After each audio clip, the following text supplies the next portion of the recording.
92వ కీర్తన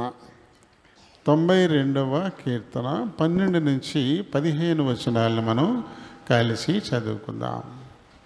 నీతిమంతులు ఖర్జూర వృక్షం వలె మోవు వేయుదురు, లెబనోను మీద దేవదారు వృక్షం వలె వారు ఎదుగుదురు. యెహోవా మందిరములో నాటబడిన వారై వారు మన దేవుని ఆవరణములలో వర్ధిల్లుదురు. నాకు ఆశ్రయదుర్గమైన యెహోవా యథార్థవంతుడనియు ఆయన యందు ఏ చెడుతనమును లేదనియు ప్రసిద్ధి చేయుటకై వారు ముసలితనమందు ఇంకా చిగురు పెట్టుచుందురు, సారము కలిగి పచ్చగా నుందురు. దేవుడు పరిశుద్ధ వాక్యం దీవించును గాక. ఆమేన్. Praise the lord. సహోదరి మాధవి మనల్ని ప్రార్థనలోకి నడిపిస్తారా? ప్రైజ్. మహాపరిశుద్ధుడైన ప్రియ పరలోకపు తండ్రి, మీ ప్రేమ గల కృప కలిగిన బ్రహ్మపాద పద్మకు వేలాది స్థుతులు స్తోత్రములు తండ్రి. నైనా గతించిన పునరుద్ధాన దినం నుంచి నేటి పునరుద్ధాన దినం వరకు మీ బలిష్టమైన బాహులో నన్ను మమ్మల్ని భద్రపరిచి ఈ పునరుద్ధాన దినం మీ పాద సన్నిధి చేరి మిమ్మల్ని ఆరాధించే భాగ్యాన్ని ఇచ్చిన దేవా వందనాలు స్థుతులు స్తోత్రములు దేవా. ఇప్పుడు పాటల ద్వారా మహిమ పొందుకున్న దేవా వందనాలు స్థుతులు స్తోత్రం తండ్రి. మీ ప్రియదాసుడు నిలబడి నేను వాక్యాన్ని ధ్యానిస్తుండగా ప్రభా నాయన ఆయనలో మీరు ఉండండి తండ్రి. ఏడింతల ఆత్మతో ఎత్తి పట్టుకోండి తండ్రి. మాకు కావాల్సిన ఆత్మీయ ఆహారాన్ని మాకు అనుగ్రహించండి దేవా. వందనాలు స్థుతులు స్తోత్రం తండ్రి. కీర్తనలు 92 నుంచి 92 అధ్యాయం 12 నుంచి 15 వచనాల ద్వారా మీరు మాతో మాట్లాడుతుండగా మా హృదయాల్లో ప్రభా మంట పుట్టించి మీ యందు మీకు నమ్మిక కలిగి నేను మీకు ఇష్టమైన బిడ్డగా జీవించుటకు, అనుక్షణం మిమ్మల్ని కలిగి జీవించుటకు నాయన మీరు మాతో మాట్లాడండి తండ్రి. ప్రభా మీరు మాట్లాడితే మేము మార్పు చెందుతాం తండ్రి, మిమ్మల్ని హత్తుకుని ఉంటాం తండ్రి. ఆ రీతిగా మీరు మాతో మాట్లాడుతున్నందుకు వందనాలు స్థుతులు స్తోత్రం తండ్రి. నీ దాసుడిని బలపరిచి ప్రభా నోటి బోరగా నాయన చేతి పాత్రగా వాడుకుంటున్నందుకే హృదయమార స్తుతిస్తూ గానపరుస్తున్నాను తండ్రి. వాతావరణాన్ని మీ స్వాధీనంలోంచి మీ సన్నిధికి మమ్మల్ని నడిపించిన విధానాన్ని బట్టి వందనాలు స్తుతులు స్తోత్రం తండ్రి. ఇంకా ప్రభ జరుగుతున్న కార్యక్రమాలన్నింటిలో మీరు తోడే నడిపించి మీ నామాన్ని మహింపరుచుకుంటున్నందుకు హృదయమార స్తుతిస్తూ గానపరుస్తూ మా ప్రభువును మా ప్రియ రక్షకుడునైన పుణ్యేశ్వరి పుణ్యనామములో మిక్కిలి వినయపూర్వకంగా బ్రతిమాలి వేడుకుంటున్నాను నా పరమ తండ్రి. ఆమేన్. Praise the lord. Praise the lord. దేవుడు తన ఉచితమైన కృపను బట్టి మరి మనందరినీ కూడా ఆయన వరిష్టమైన బాహువుల కింద భద్రపరిచారు.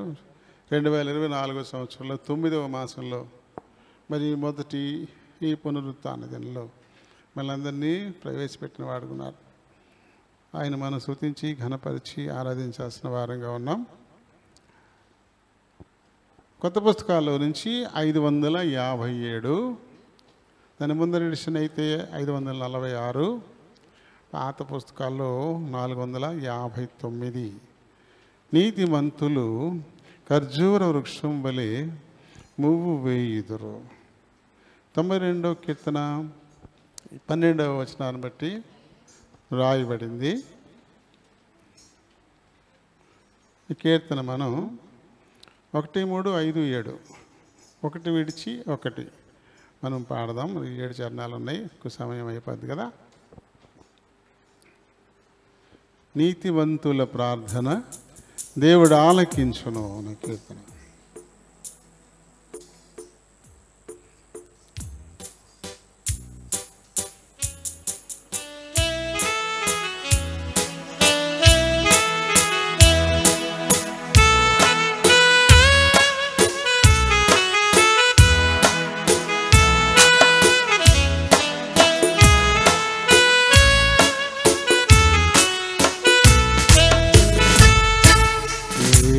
నీతిమంతుల ప్రార్థన దేవుడాలకించును,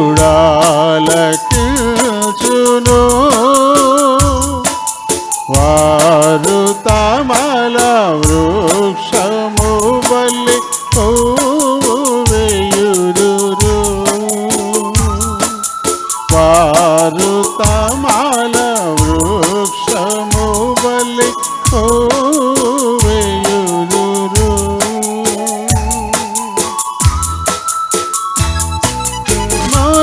పెట్టుము గ్రాహ్యము కాని గొప్ప సంగతులు,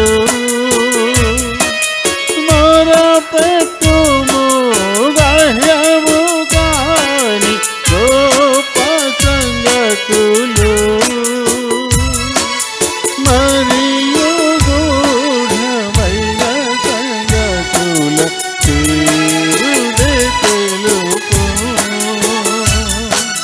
మరియు గూఢమైన సంగతుల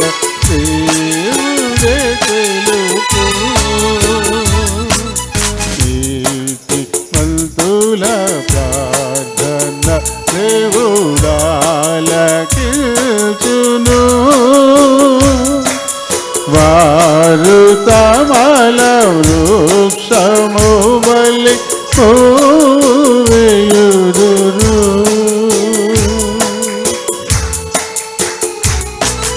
యెహోవా కొరకు ఎదురు చూచి పొందుడి బలము.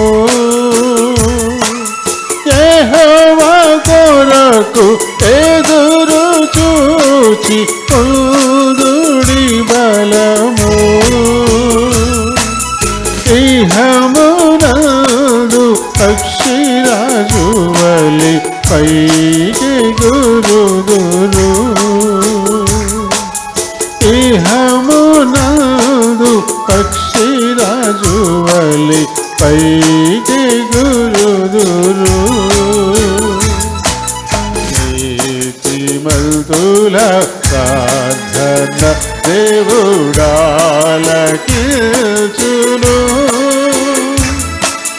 వారు తమల వృక్షము వలె వేయుదురు.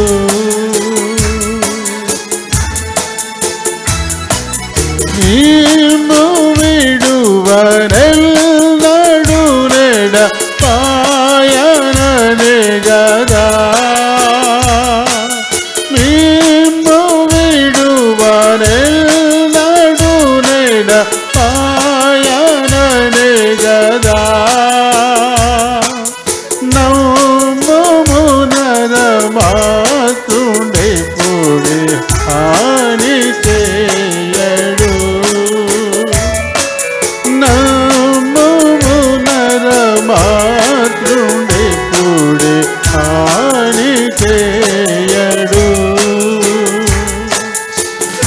నీతిమంతుల ప్రార్థన దేవుడాలకించును.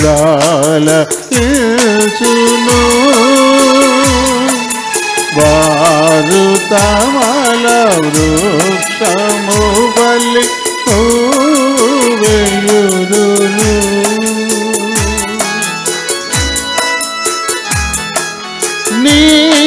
నిశ్చయముగా నేను నిన్ను ఆశీర్వదింతును.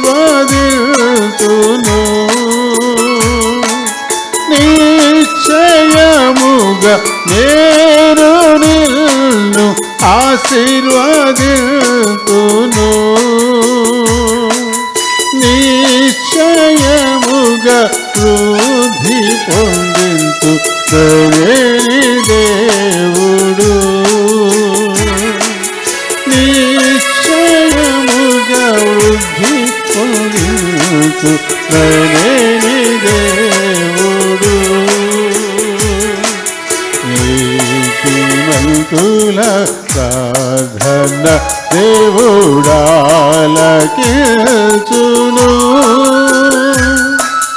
వారు తమల వృక్షము వలె వేయుదురు.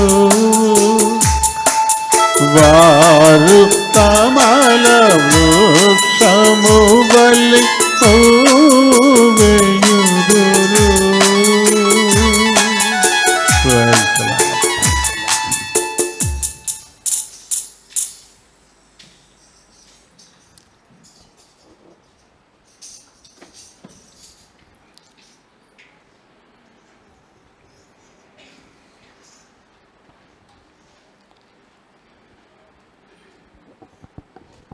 ఈ 12వ వచనాన్ని మనం చదివినప్పుడు అక్కడ ఖర్జూర వృక్షము వలె అని రాయబడింది కదా.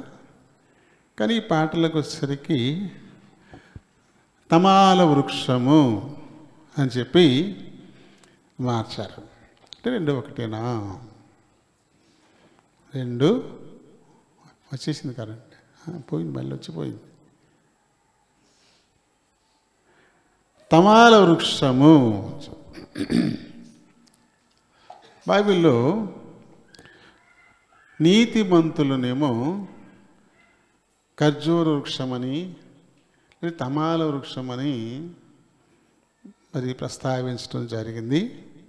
దేవుణ్ణి అయితే పక్షిరాజుగా చెప్పబడింది.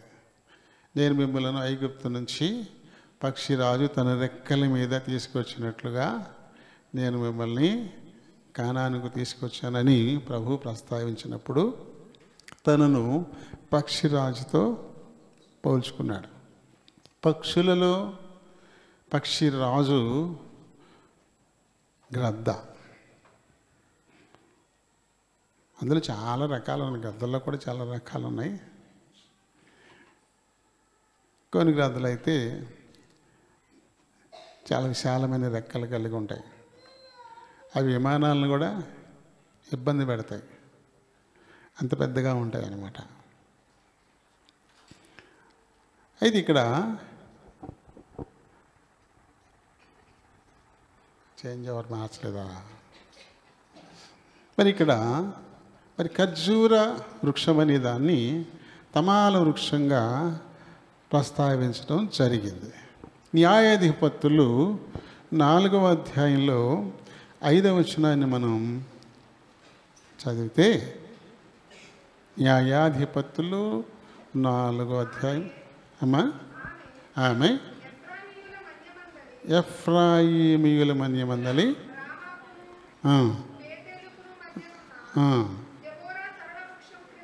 దెబోరా సరళ వృక్షం. సరళ వృక్షం, సరళ వృక్షం అన్నా ఖర్జూర వృక్షం అన్నా తమాల వృక్షం అన్నా ఒక్కటే. నిర్గమకాండం 15వ అధ్యాయంలో 27వ వచనంలో ఖర్జూర వృక్షం అనే ప్రస్తావన మనకి కనబడుతుంది. అలాగే ఇంకా పరమగీతము 7వ అధ్యాయము 7వ వచనంలో కూడా సరళ వృక్షం అనేటువంటి పదం ఉపయోగపడుతుంది. సరళ వృక్షం అంటే, సరళం అంటే తిన్నని అని అర్థం. సరళ రేఖ.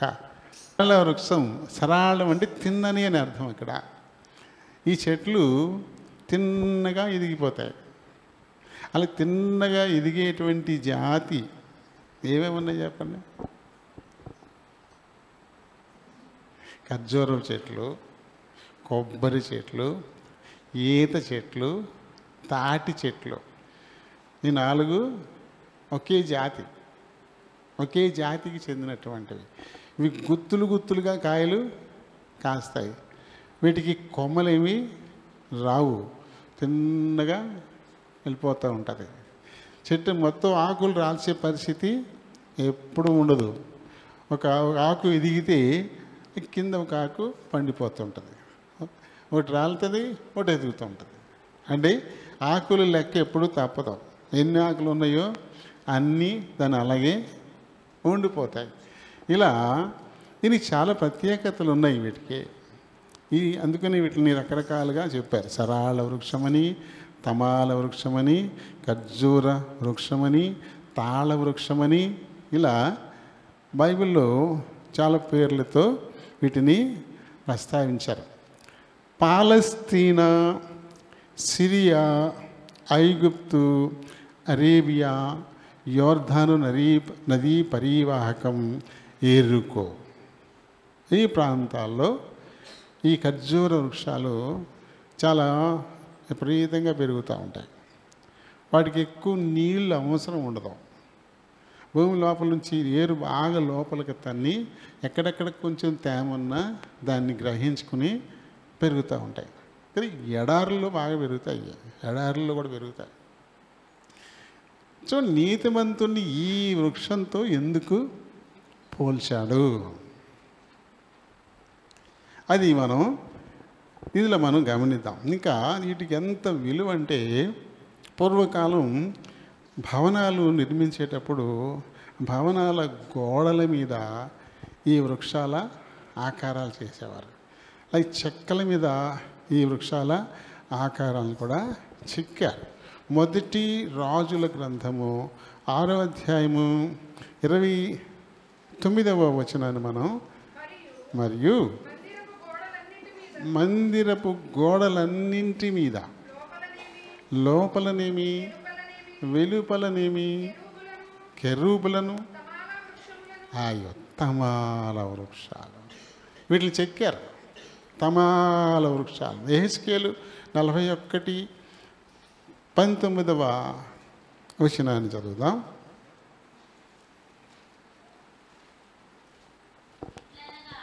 ఎట్లనగా ఈ తట్టు ఖర్జూరపు చెట్టు వైపున. చూడండి, ఇక్కడ ఖర్జూరపు చెట్టుకు ఒక పక్కన మనిషి ముఖం అంటాడు. అంటే ఖర్జూరపు చెట్టును చెక్కారు, ఆ తర్వాత పక్కన మనిషి ముఖాన్ని చెక్కినట్టుగా రాయబడింది. అంటే ఇది డెకరేషన్కి వాడతారు అన్నమాట. డెకరేషన్ కోసం గోడల మీద, చెక్కల మీద వీటి ఆకారాలని బాగా చెక్కుతారు. మీరు చూసారా ఖర్జూర వృక్షాలు? చూసారా ఖర్జూర వృక్షాలు? మన ప్రాంతాల్లో అయితే లేవు, హైదరాబాద్లో ఉన్నాయి. రామోజీ ఫిల్మ్ సిటీకి వెళితే ఆ ఎంట్రన్స్లోనే ఉంటాయి ఈ చెట్లు. పెద్ద పెద్ద రామోజీ ఫిల్మ్ సిటీకి వెళ్తే దాని ఎంట్రన్స్లోనే వేసారు, ఆ చెట్లు పెట్టారు. చాలా లావుగా ఉంటుంది, బాగా తిన్నగా ఎదుగుద్ది పైకి, చక్కటి ఆకులు, గుత్తులు గుత్తులు. మీరు ఈత చెట్టు చూశారు కదా, ఈత చెట్టు చూసారా? అవి కూడా అరుదైపోయినాయిలే మనకి ఈత చెట్లు కూడా కనబడట్లా. ఒక్కొక్క గెల ఎన్ని కాయలు ఉంటాయో దాని నిండా. సేమ్ అంతే ఈ ఖర్జూరపు కూడా అలాగే గెలలు వచ్చి ఆ గెలకి చాలా చాలా కాయలు ఉంటాయి అన్నమాట. చాలా ఎక్కువ ఫలాలు ఉంటాయి ఇందులో. అది తాటి చెట్టు ఒక గెల వస్తే ఆ గెలకు కూడా దానికి చాలా ఉంటాయి, 15 నుంచి 20-25 కాయలు కూడా ఒక్కొక్క గెలకి ఉంటాయి. ఒక్కొక్క గెలకి గెల ఒక్కటే, కుదురు ఒక్కటే. ద్రాక్ష కాయలు ఎలా ఉంటాయో ఆ మాదిరిగా ఎక్కువ ఫలాలు ఉంటాయి. అంటే ఒక్కొక్క గెల నుంచి ఎక్కువ ఫలాలు ఉంటాయి. ఇది తిన్నగా ఎదుగుతుంది. మరి దీన్ని ఎందుకు నీతిమంతునితో పోల్చారు? నీతిమంతునితో పోల్చారు. దీని లక్షణాలను నీతిమంతునికి అన్వయించాడు. పాట ఏం పాడే ఇప్పుడు? నీతిమంతుల ప్రార్థన దేవుడాలకించును,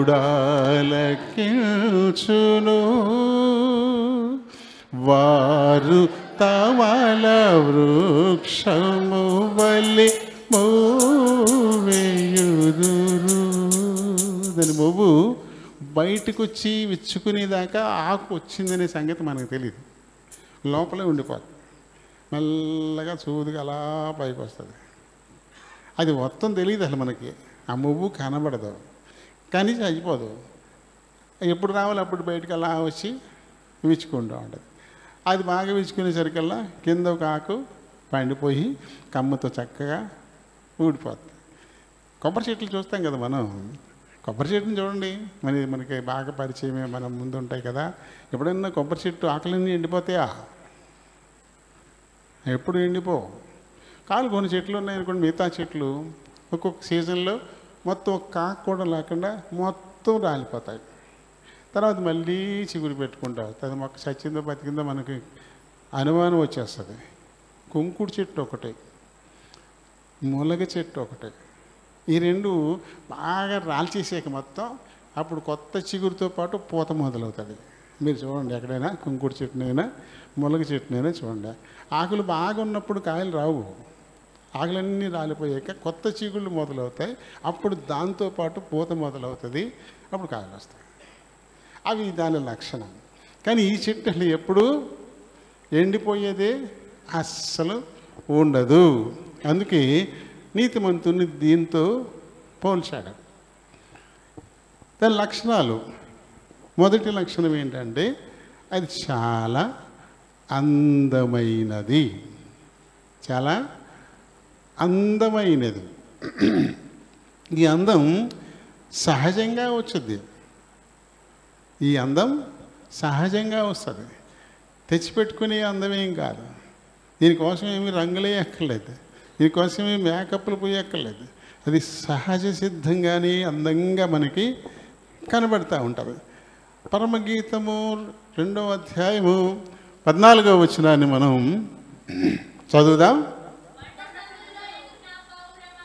బండ సందుల్లో ఎగురు నా పావురమా, పేటు బీటులను ఆశ్రయించు నా పావురమా, నీ స్వరము మధురము, నీ ముఖము మనోహరము.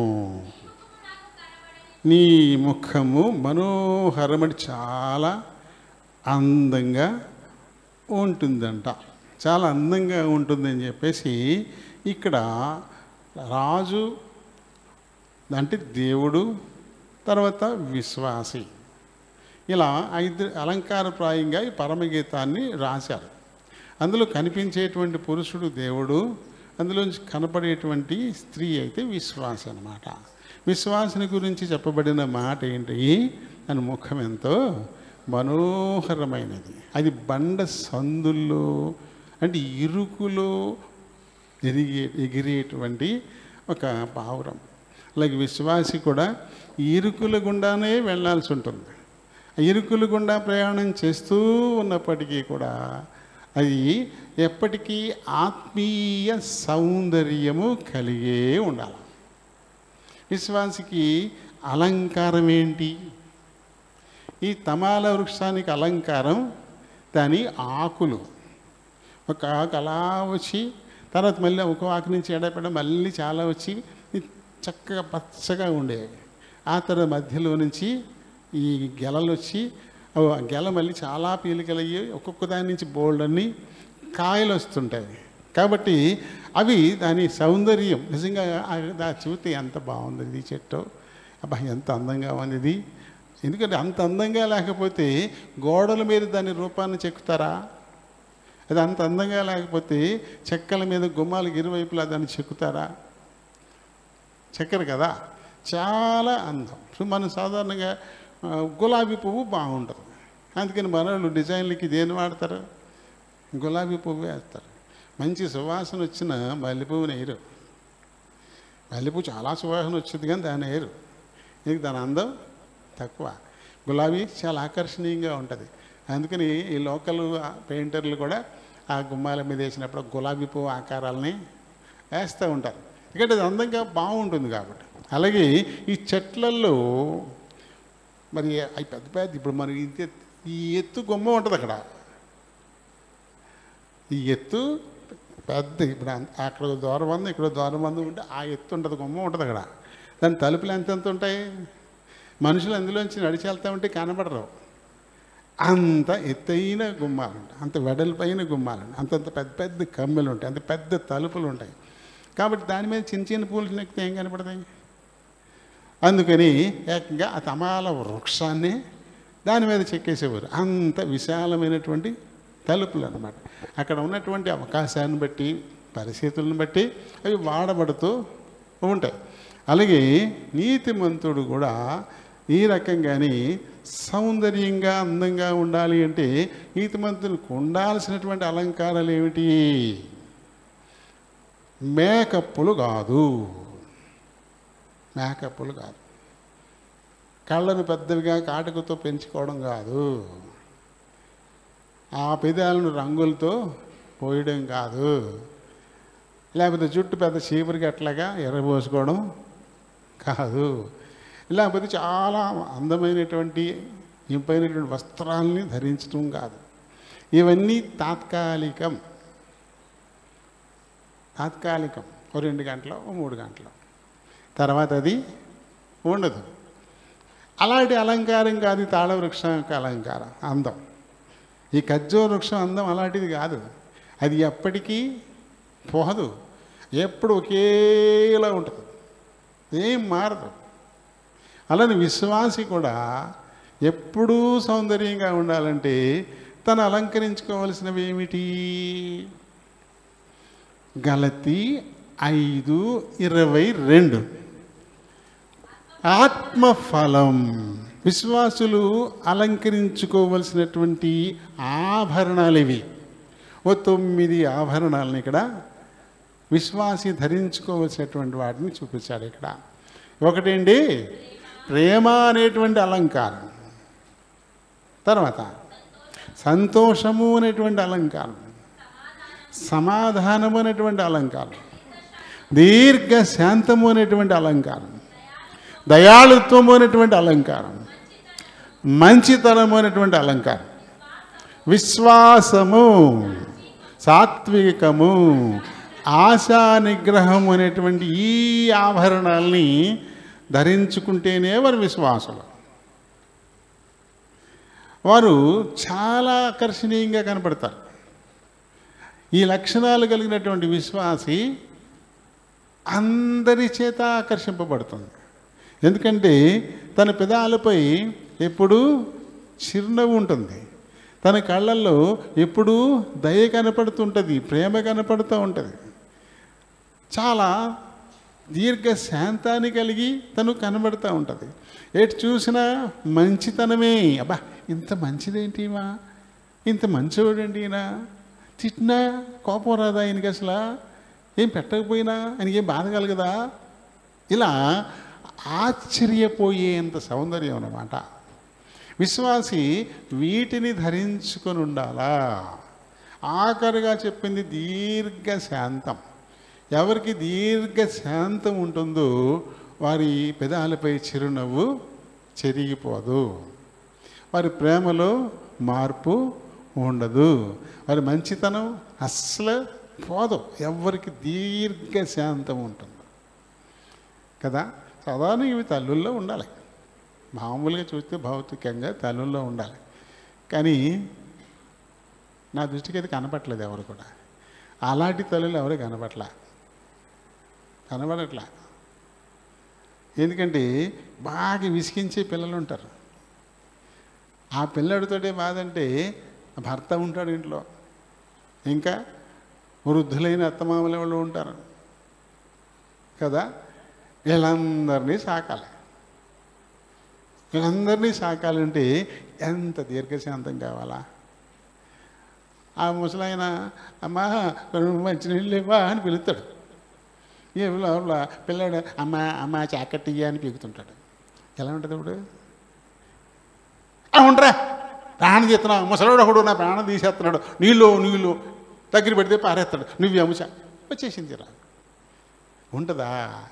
ఈ పిల్లాడిని అంతే శాంతంతో సముదాయించి ఆ ముసలాడైపోయిన మామగారికి కూడా అంతే ప్రేమగా తీసుకెళ్ళి నీళ్లు పట్టించి, పాపం పట్టుకోలేకపోవచ్చు, వృద్ధులైపోతారు, గ్లాస్ పుచ్చుకుని ఊగిపోతూ ఉంటారు, సగం నోట్లోకి వెళ్తే సగం బయట పడిపోతుంటారు. అలాంటి పరిస్థితులు కూడా ఉంటాయి.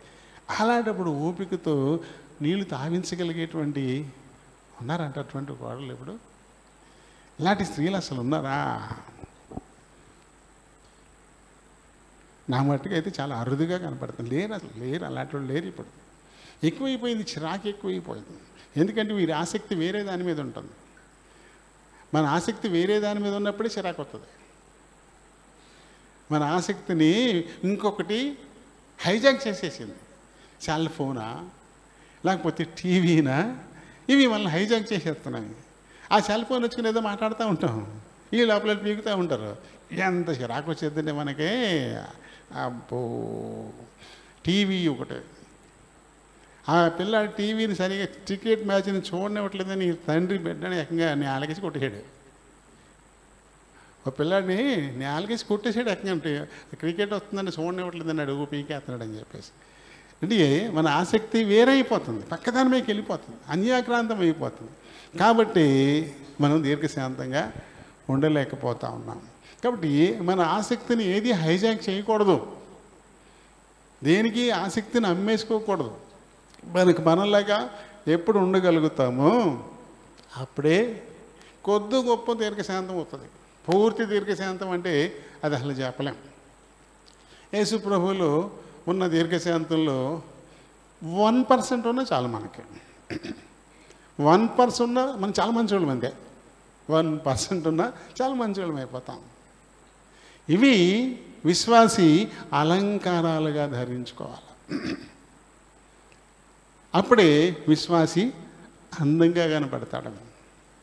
ఈ అందం బాహ్యమైంది కాదు, ముఖంలో ఉండేది కాదు, కురుల్లో ఉండేది కాదు, కనుల్లో ఉండేది కాదు, పెదాల్లో ఉండేది కాదు, వస్త్రధారణలో ఉండేది కాదు.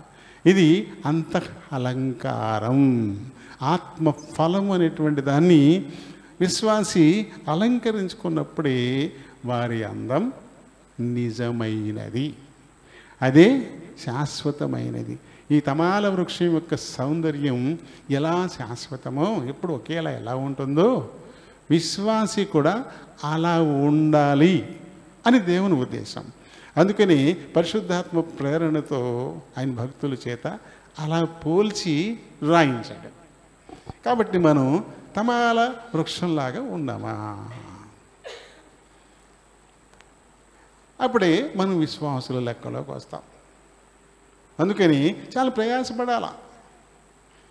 విశ్వాసుల లెక్కలోకి రావడానికి మనం చాలా ప్రయాసపడాల్సి ఉంటుంది. చాలా ప్రయాసపడాల్సి ఉంటుంది.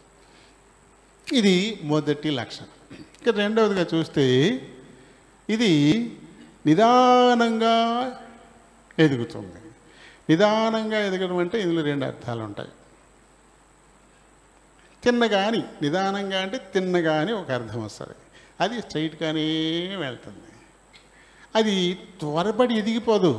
ఒక్కొక్క కమ్మ ఒక కమ్మ ఊడేసరికి కొన్ని 3 అంగుళాలు పెరుగుతూ ఉంటుంది. ఒక కమ్మ ఉండడానికి 6 నెలల కాలం పడుతుంది. 6 నెలల కాలం పడుతుంది. ఒక కమ్మ, ఒక పువ్వు రావడానికి 6 నెలల కాలం పడుతుంది. అలా ఒక గెల రావడానికి కూడా 6 నెలల కాలం, గెల వచ్చి అది పండడానికి 6 నెలలు పడుతుంది. వెంటనే ఏం పండిపోదు. కాబట్టి అది కొంచెం కొంచెంగా ఎదుగుతూ ఉంటుంది. నిదానంగా ఎదుగుతూ ఉంటుంది. అది సాలిడ్ గ్రోత్ అనమాట. అది స్థిరమైనటువంటి ఎదుగుదల. అందులో మార్పు అస్సలు రాదు. మరొకటి అది స్ట్రైట్, అటు ఇటు ఒరిగిపోదు. అది తినగానే పైకి వెళ్తూనే ఉంటుంది. అలా నిదానంగా కొంచెం కొంచెంగా అలా ఎదుగుతూ మనకి కనబడుతూ ఉంటుంది. అలా ఇంక వంకర ఉండదు ఇందులో. ఏమైనా వంకరగా ఎదుగుతాయా? అది స్ట్రైట్గానే ఎదుగుతాయి. అది ఎప్పుడైనా ఏదైనా బలమైనటువంటి గాలి వీసి అది వంగిపోయినప్పుడు ఏమన్నా కొత్త వంకర రావాలి. లేకపోతే పక్కన ఇంకొక చెట్టు ఉండి దీన్ని ఇబ్బంది పెడుతుంటే అది అలా జరుగుతూ ఉంటాయి. ఒప్పుకోబోయి చెట్లు ఒకదాని ఆకు ఇంకో దాన్ని తగిలితే చిరాకట్లకి జరిగిపోతూ ఉంటాయి. ఇలా జరిగిపోతూ ఉంటాయి. ఇది ఇలా తగులుతూ ఉంటే ఇలా జరిగిపోతూ ఉంటాయి. కరెక్ట్గా కొలతలు ఇచ్చి మనం మొక్కలు వేసామనుకోండి, ఇంకా అన్నీ తినగానే ఉంటాయి. వంగి అవసరత ఉండదు అసలు. మనకి కక్కుర్తి కదా. 6 గజాలకు చెట్టు వేయాలా, మనం 6 అడుగులకు ఒక చెట్టు ఎత్తాం. 6 గజాలకు ఒక చెట్టు వేయాలి. అప్పుడు వాటికి సరిపోతుంది ఖాళీ. అది చిన్నప్పుడు ఇంతే మొక్క కనపడదు కదా. ఇక్కడ మొక్క అక్కడ మొక్క, అయ్యి బాబో ఇంత ఖాళీ అని చెప్పేసి ఏం చేస్తాం మనం, ఈ 6 గజాలు 3 మొక్కలు వేస్తాం. అవి ఎదిగేటప్పటికి ఏమవుద్ది, పక్కన అయిపోతాయి. దాని ఆకు దీని ఆకు తగిలేసుకుంటాయి. తగిలేసుకుని నీకు ఇష్టపడవయ్యి. మనకి ఎలాగో పక్కన కూర్చుంటే పక్క కూడా తగులుతూ ఉంటే మనకి ఇష్టమా? పక్కన కూర్చుని తగులుతూ ఉంటే మనకి చిరాకు ఎత్తిపోదా? కొంచెం ఇలా ఉంటాం. అవి కూడా మొక్కలు కూడా అంతే. చాలా మీరు చూడండి, ఎప్పుడైనా సరే దగ్గరగా మొక్కలు ఉన్నప్పుడు మొక్కల్లో వంకర వచ్చేస్తుంది, ఎలా వెళ్ళిపోతాయి కదా, అలా వెళ్ళిపోతుంటాయి. అది కొన్ని ప్రత్యేకమైన పరిస్థితులు. సాధారణంగా మట్టుకు అది స్ట్రైట్గానే, అది తిన్నగా నిదానంగా అది ఎదుగుతూనే ఉంటుంది. దీనిలో వంకర్లు అస్సలు ఉండవు. ఇది ఎక్కడేస్తే పక్కోళ్ళ దొడ్లోకి వెళ్ళిపోతాం. మొక్క ఎక్కడేస్తే అది పక్కోళ్ళ దొడ్లోకి వెళ్ళిపోతాం. వంగి వెళ్తుందా? వెళ్ళిపోదు. దానికి కేటాయించిన స్థలంలోనే అక్కడే తిన్నగా ఎదుగుతూ అది ఫలిస్తుంది. అలాగే విశ్వాసి కూడా దేవుడు తనకి నియమించినటువంటి ఆ పరిస్థితుల్లోనే అక్కడే స్థిరంగా ఉండి ఆత్మీయంగా ఫలించాలి అనేది దేవుని కోరిక. అందుకని ఈ వృక్షంతో విశ్వాసిని పోలుస్తూ ఉన్నాడు. చూడండి, యెహెజ్కేలు 2వ అధ్యాయము 1వ వచనాన్ని చదువుదాం. నరపుత్రుడా, నీవు చక్కగా నిలవబడు, నేను నీతో మాట్లాడాలి. దేవుడు మనతో మాట్లాడాలంటే, దేవుడు విశ్వాసితో మాట్లాడాలంటే తను ఎలా ఉండాలంట? స్ట్రైట్గా నిలబడాలి, చక్కగా నిలబడాలి. ఎలా నుంచున్నాడు అనుకోండి, ఏమంటారు? అయ్ సరి నుంచో అంటారు. అంటే ఆయన వచ్చినట్టుగా బాగానే, మరి ఎందుకలా అంటున్నారు? ఇది చక్కగా నిలబడలే, ఇది సరిగా నిలబడలేదు, ఇది నచ్చదు ఇతరులకి, చూడడానికి బాగోదు అసలు. సరిగ్గా నుంచో అంటారు. అప్పుడు ఇలా నిలబడితే వెరీ గుడ్, ఇంకో మాట మాట్లాడు. ఇది చక్కగా నిలబడ్డం అంటే. ఇలా నిలబడినప్పుడు ఆరోగ్య సమస్యలు కూడా రావు.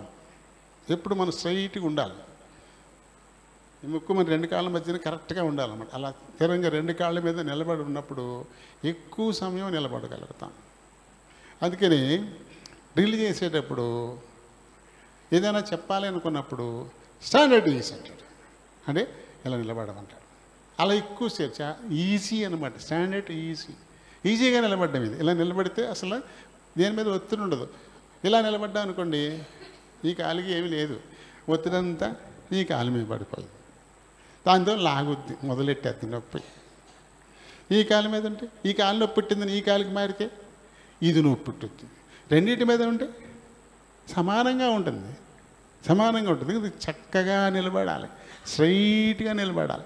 అలాగే విశ్వాసి కూడా ఏ పరిస్థితి ఆ పరిస్థితి అలా వాలిపోకూడదు, ఇటో అటో వెళ్ళిపోకూడదు.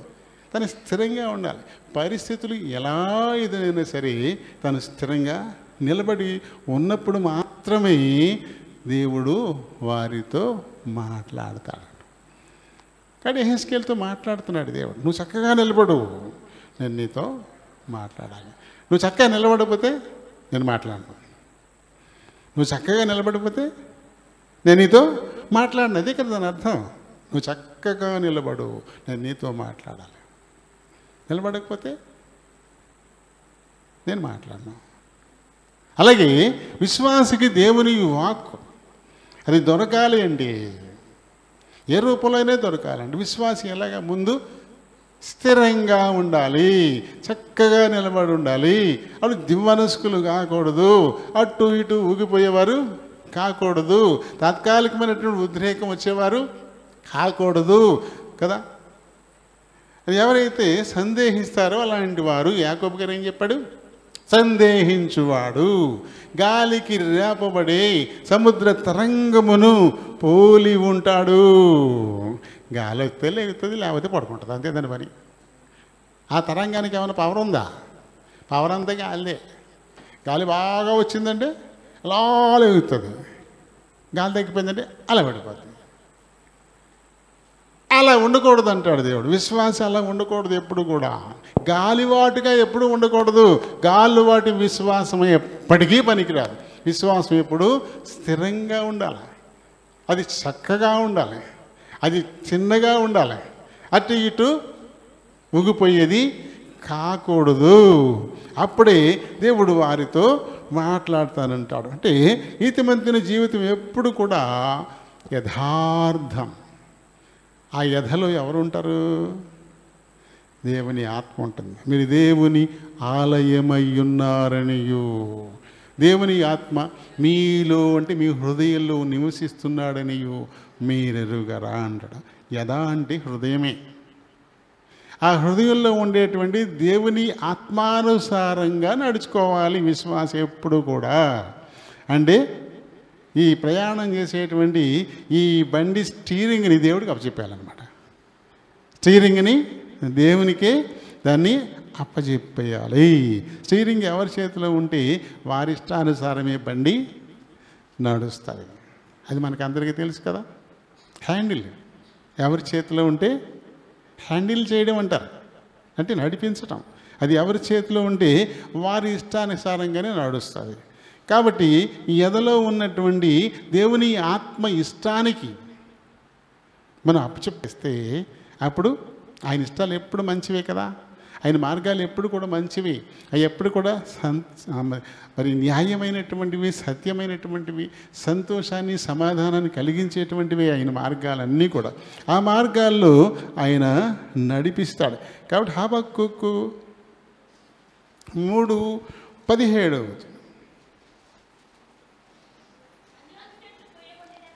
అమ్మా,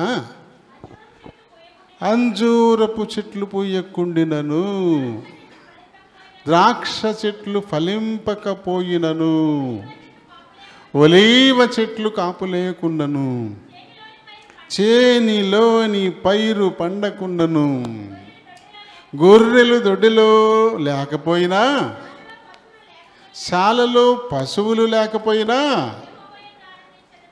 ఇవేమీ లేకపోయినా నేను యెహోవా యందు ఆనందిస్తాను.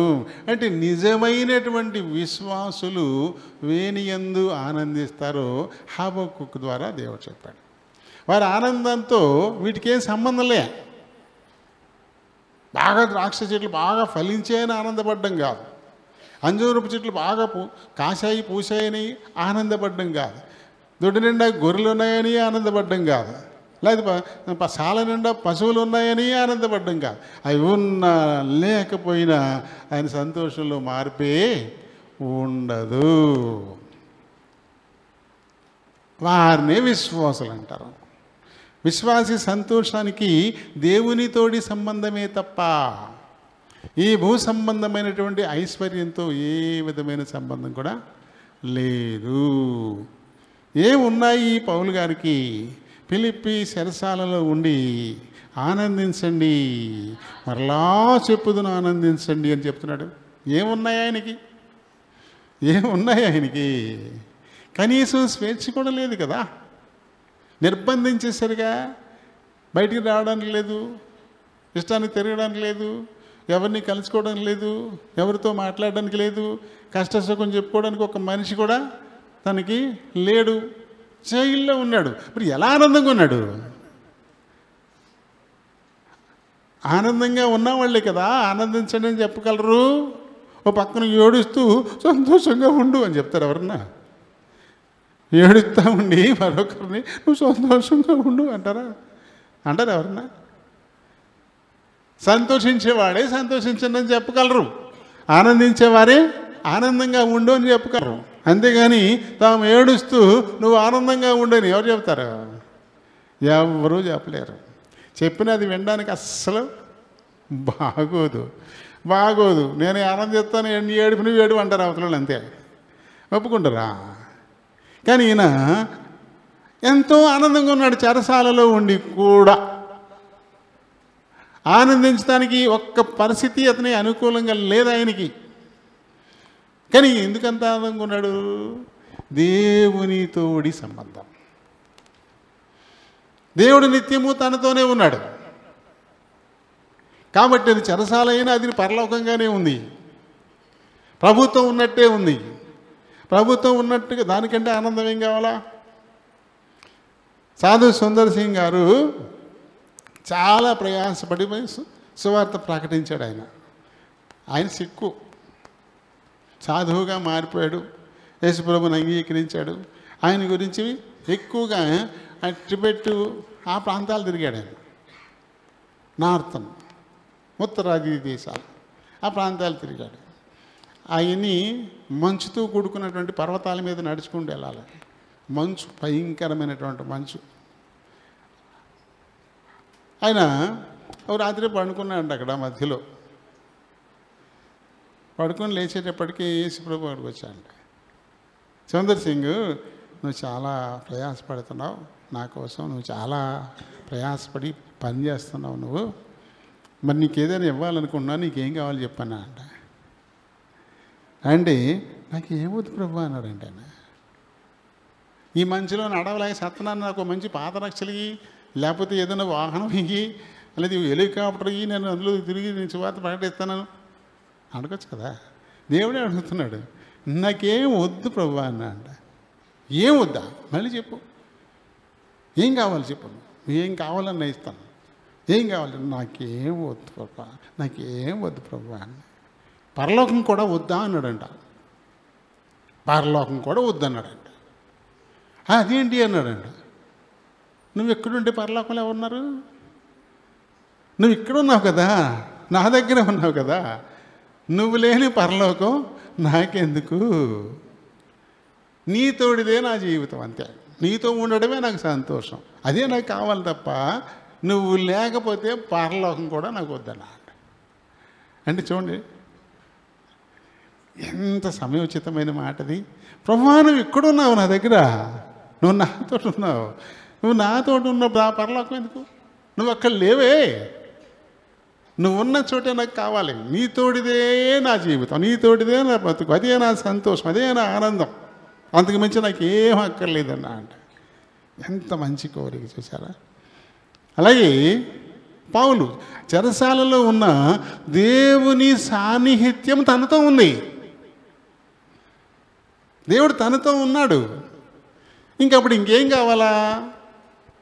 లోకాన్ని గెలిచేశాడు అంతే, లోకమును గెలిచేశాడు. ప్రభు చెప్పినట్లే నేను చెప్పాడు కదా, భయపడకండి నేను లోకమును జయించి ఉన్నాను అని చెప్పాడు యేసు ప్రభు కదా.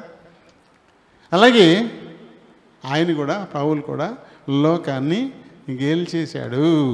ఈ లోక సంబంధంగా మనం ఇష్టపడేవి, మనకి సంతోషాన్ని కలిగించేవన్నీ కూడా శరీరాశ,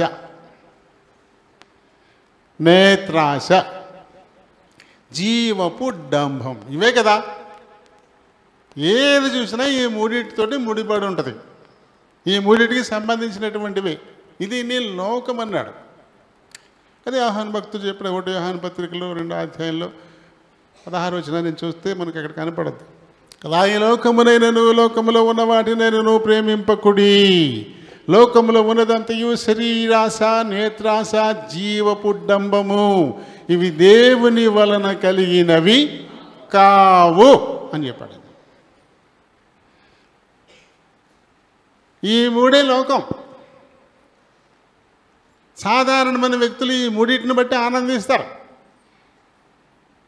కంటికి నచ్చింది తెచ్చుకుంటే భూమి మీద కాళ్ళు నిలబడం ఎంత ఆనందమో కదా. అలాగే ఆశ తీరా తినాలనుకున్నప్పుడు మంచిగా బిర్యానీ చేసుకున్నా కాళ్ళు నేల మీద నిలబడ అటు తిరుగుతారు, ఎప్పుడు ఎప్పుడు ఎప్పుడు అంటారు. శరీరాశ. అలాగే మంచి బట్టలు వేసుకున్నాం అనుకోండి, లేదా మంచి ఆభరణాలు ధరించుకున్నాం అనుకోండి, అబ్బో ఎలా ఉంటాం ఇక మన కళ్ళు ఎక్కడ ఉంటాయి, ఎలా ఉంటాం మనం. అస్తమానం అవసరం లేకపోయినా అస్తమానం చదువుతూనే ఉంటారు. ఏంటి జనాలు చూడాలి, ఏం చదువుతుందని, అబ్బో బలి చైన్ వేసుకుంది, లేదా బలి ఇది ఎలా ఎక్కడ చేయించా అని అడగాలి ఇప్పుడు. దానికోసం కదా, దీనికోసం హడావిడిలు ఎక్కువ చేసేస్తుంటారు ఈ శరీరానికి అలంకరించి. అలాగే జీవపు డంబం, ఉన్నతమైన స్థితి, ఒక మంచి భవనం నేను కట్టుకున్న లాంటి ఎవరు కట్టుకోకూడదు, నేను వేసిన రంగు ఇంకెవరు కూడా వేయకూడదు, అది ఫలానోళ్ళదే అక్కడే ఉంది ఇంకెక్కడ లేదు అనిపించుకోవాలా. నేనే నేనే నాదే నాదే జీవపు డంబం. ఈ మూడిటితోటే ఉంది లోకం అంతా కూడా. వీటిని గెలిచేశాడు ఆయన. ఆయన చెరసాలలో ఉన్నాడు. ఆయనకి నచ్చిన భోజనం ఏమీ పెట్టరు, నచ్చిన దుస్తులు ఏమీ ఆయనకి ఉండవు, ఆభరణాలు ఉండవు, ఏమి ఉండవు. ఎంత సంతోషం. 10 కబుర్లు వస్తున్నాయా, మీ ద్రాక్ష తోట బాగానే దిగుబడి వచ్చింది, మీ అంజూరం చెట్లు కూడా మంచిగా బాగా పూసాయి కాశాయి, ఆ ఒలివ చెట్లు కూడా మంచి పూత పెట్టాయి, అబ్బో దొడ్డి నిండా గొర్రెలు అరుపులు అదిరిపోతున్నాయి, బోళ్ళని గొర్రెలు ఉన్నాయి, అది మీ సాల నిండా పశువులు చాలా ఉన్నాయి. అదేమైనా కబుర్లు వచ్చాయి ఆయనకి, అవి ఏమైనా ఉన్నాయా ఆయనకి, అవి ఏమైనా ఉన్నాయా, అవేమీ లేవు. మరి ఎలా అంత సంతోషంగా ఉండగలిగాడు? అలా మీరు సంతోషంగా ఉండండి అని ఎలా చెప్పగలుగుతున్నాడు? ఫిలిప్పీయులకు రాసిన పత్రికలో 4వ అధ్యాయము 4వ వచనం నుంచి చదువుకోండి, అక్కడ మనకు కనపడుతుంది. ఆనందించండి, మరలా చెప్పుదును ఆనందించండి, ప్రభునందు ఆనందించండి అంటాడు అంతేనా కదా. కాబట్టి ఎప్పుడు ఇలా ప్రభువును బట్టి ఆనందించగలుగుతారు వారే విశ్వాసం, వారే నిదానంగా ఎదుగుతారు. ఒక్కసారి కొంతమంది ఒక పాట నేర్చుకోగానే ఇక్కడ నిలబడిపోయి ప్రసంగాలు చేసేయాలని కోరుకుంటారు, ఇది పెద్ద బోధకుండా అయిపోవాలి. చిన్న బోధ మొదలెట్టు కానీ నేను చాలా స్వస్థతలు చేసేసేవాడిగా జనాల్లోకి వెళ్ళిపోవాలా, అయ్యగారు అయ్యగారు అని పిలిపించేసుకోవాలా. దేవుడికి కనపడకూడదు, ఇక ఈ అయ్యగారే కనపడాలి. ఎవరి నోటి చూసినా ఈ అయ్యగారి పేరే ఉండాలి. ఏమిటి ఇదంతా? జీవపు డంభం. వారి హృదయంలో దేవుని ఆత్మ ఉండి నడిపించట్లే. మరి ఎవరున్నారు?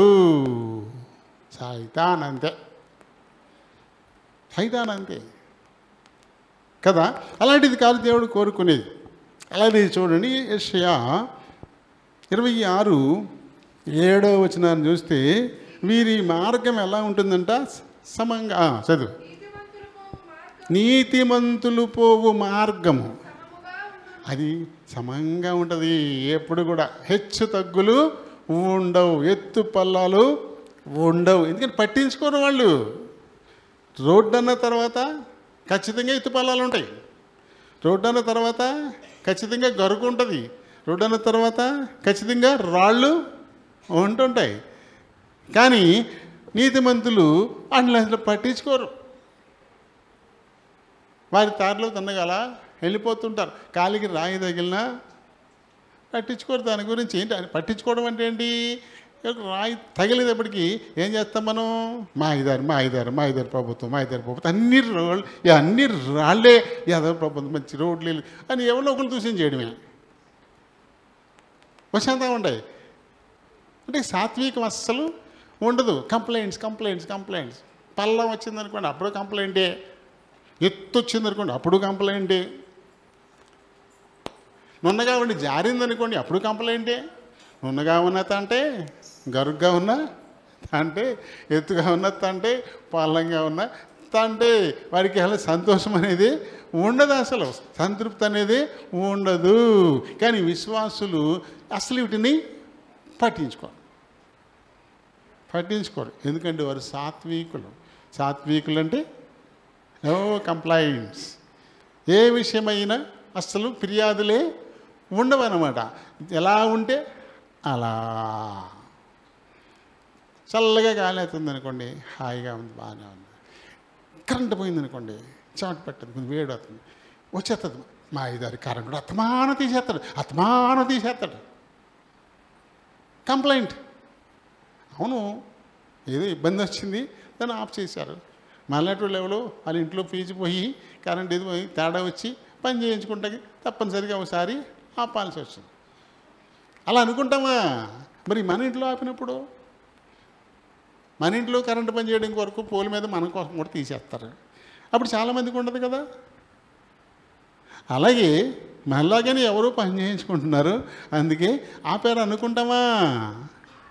తిట్లే, శాపనార్థాలే, మా ఇదారు అతమాను తీసేత్తమే 24 గంటలు కరెంట్ లేకుండా ఉండమా?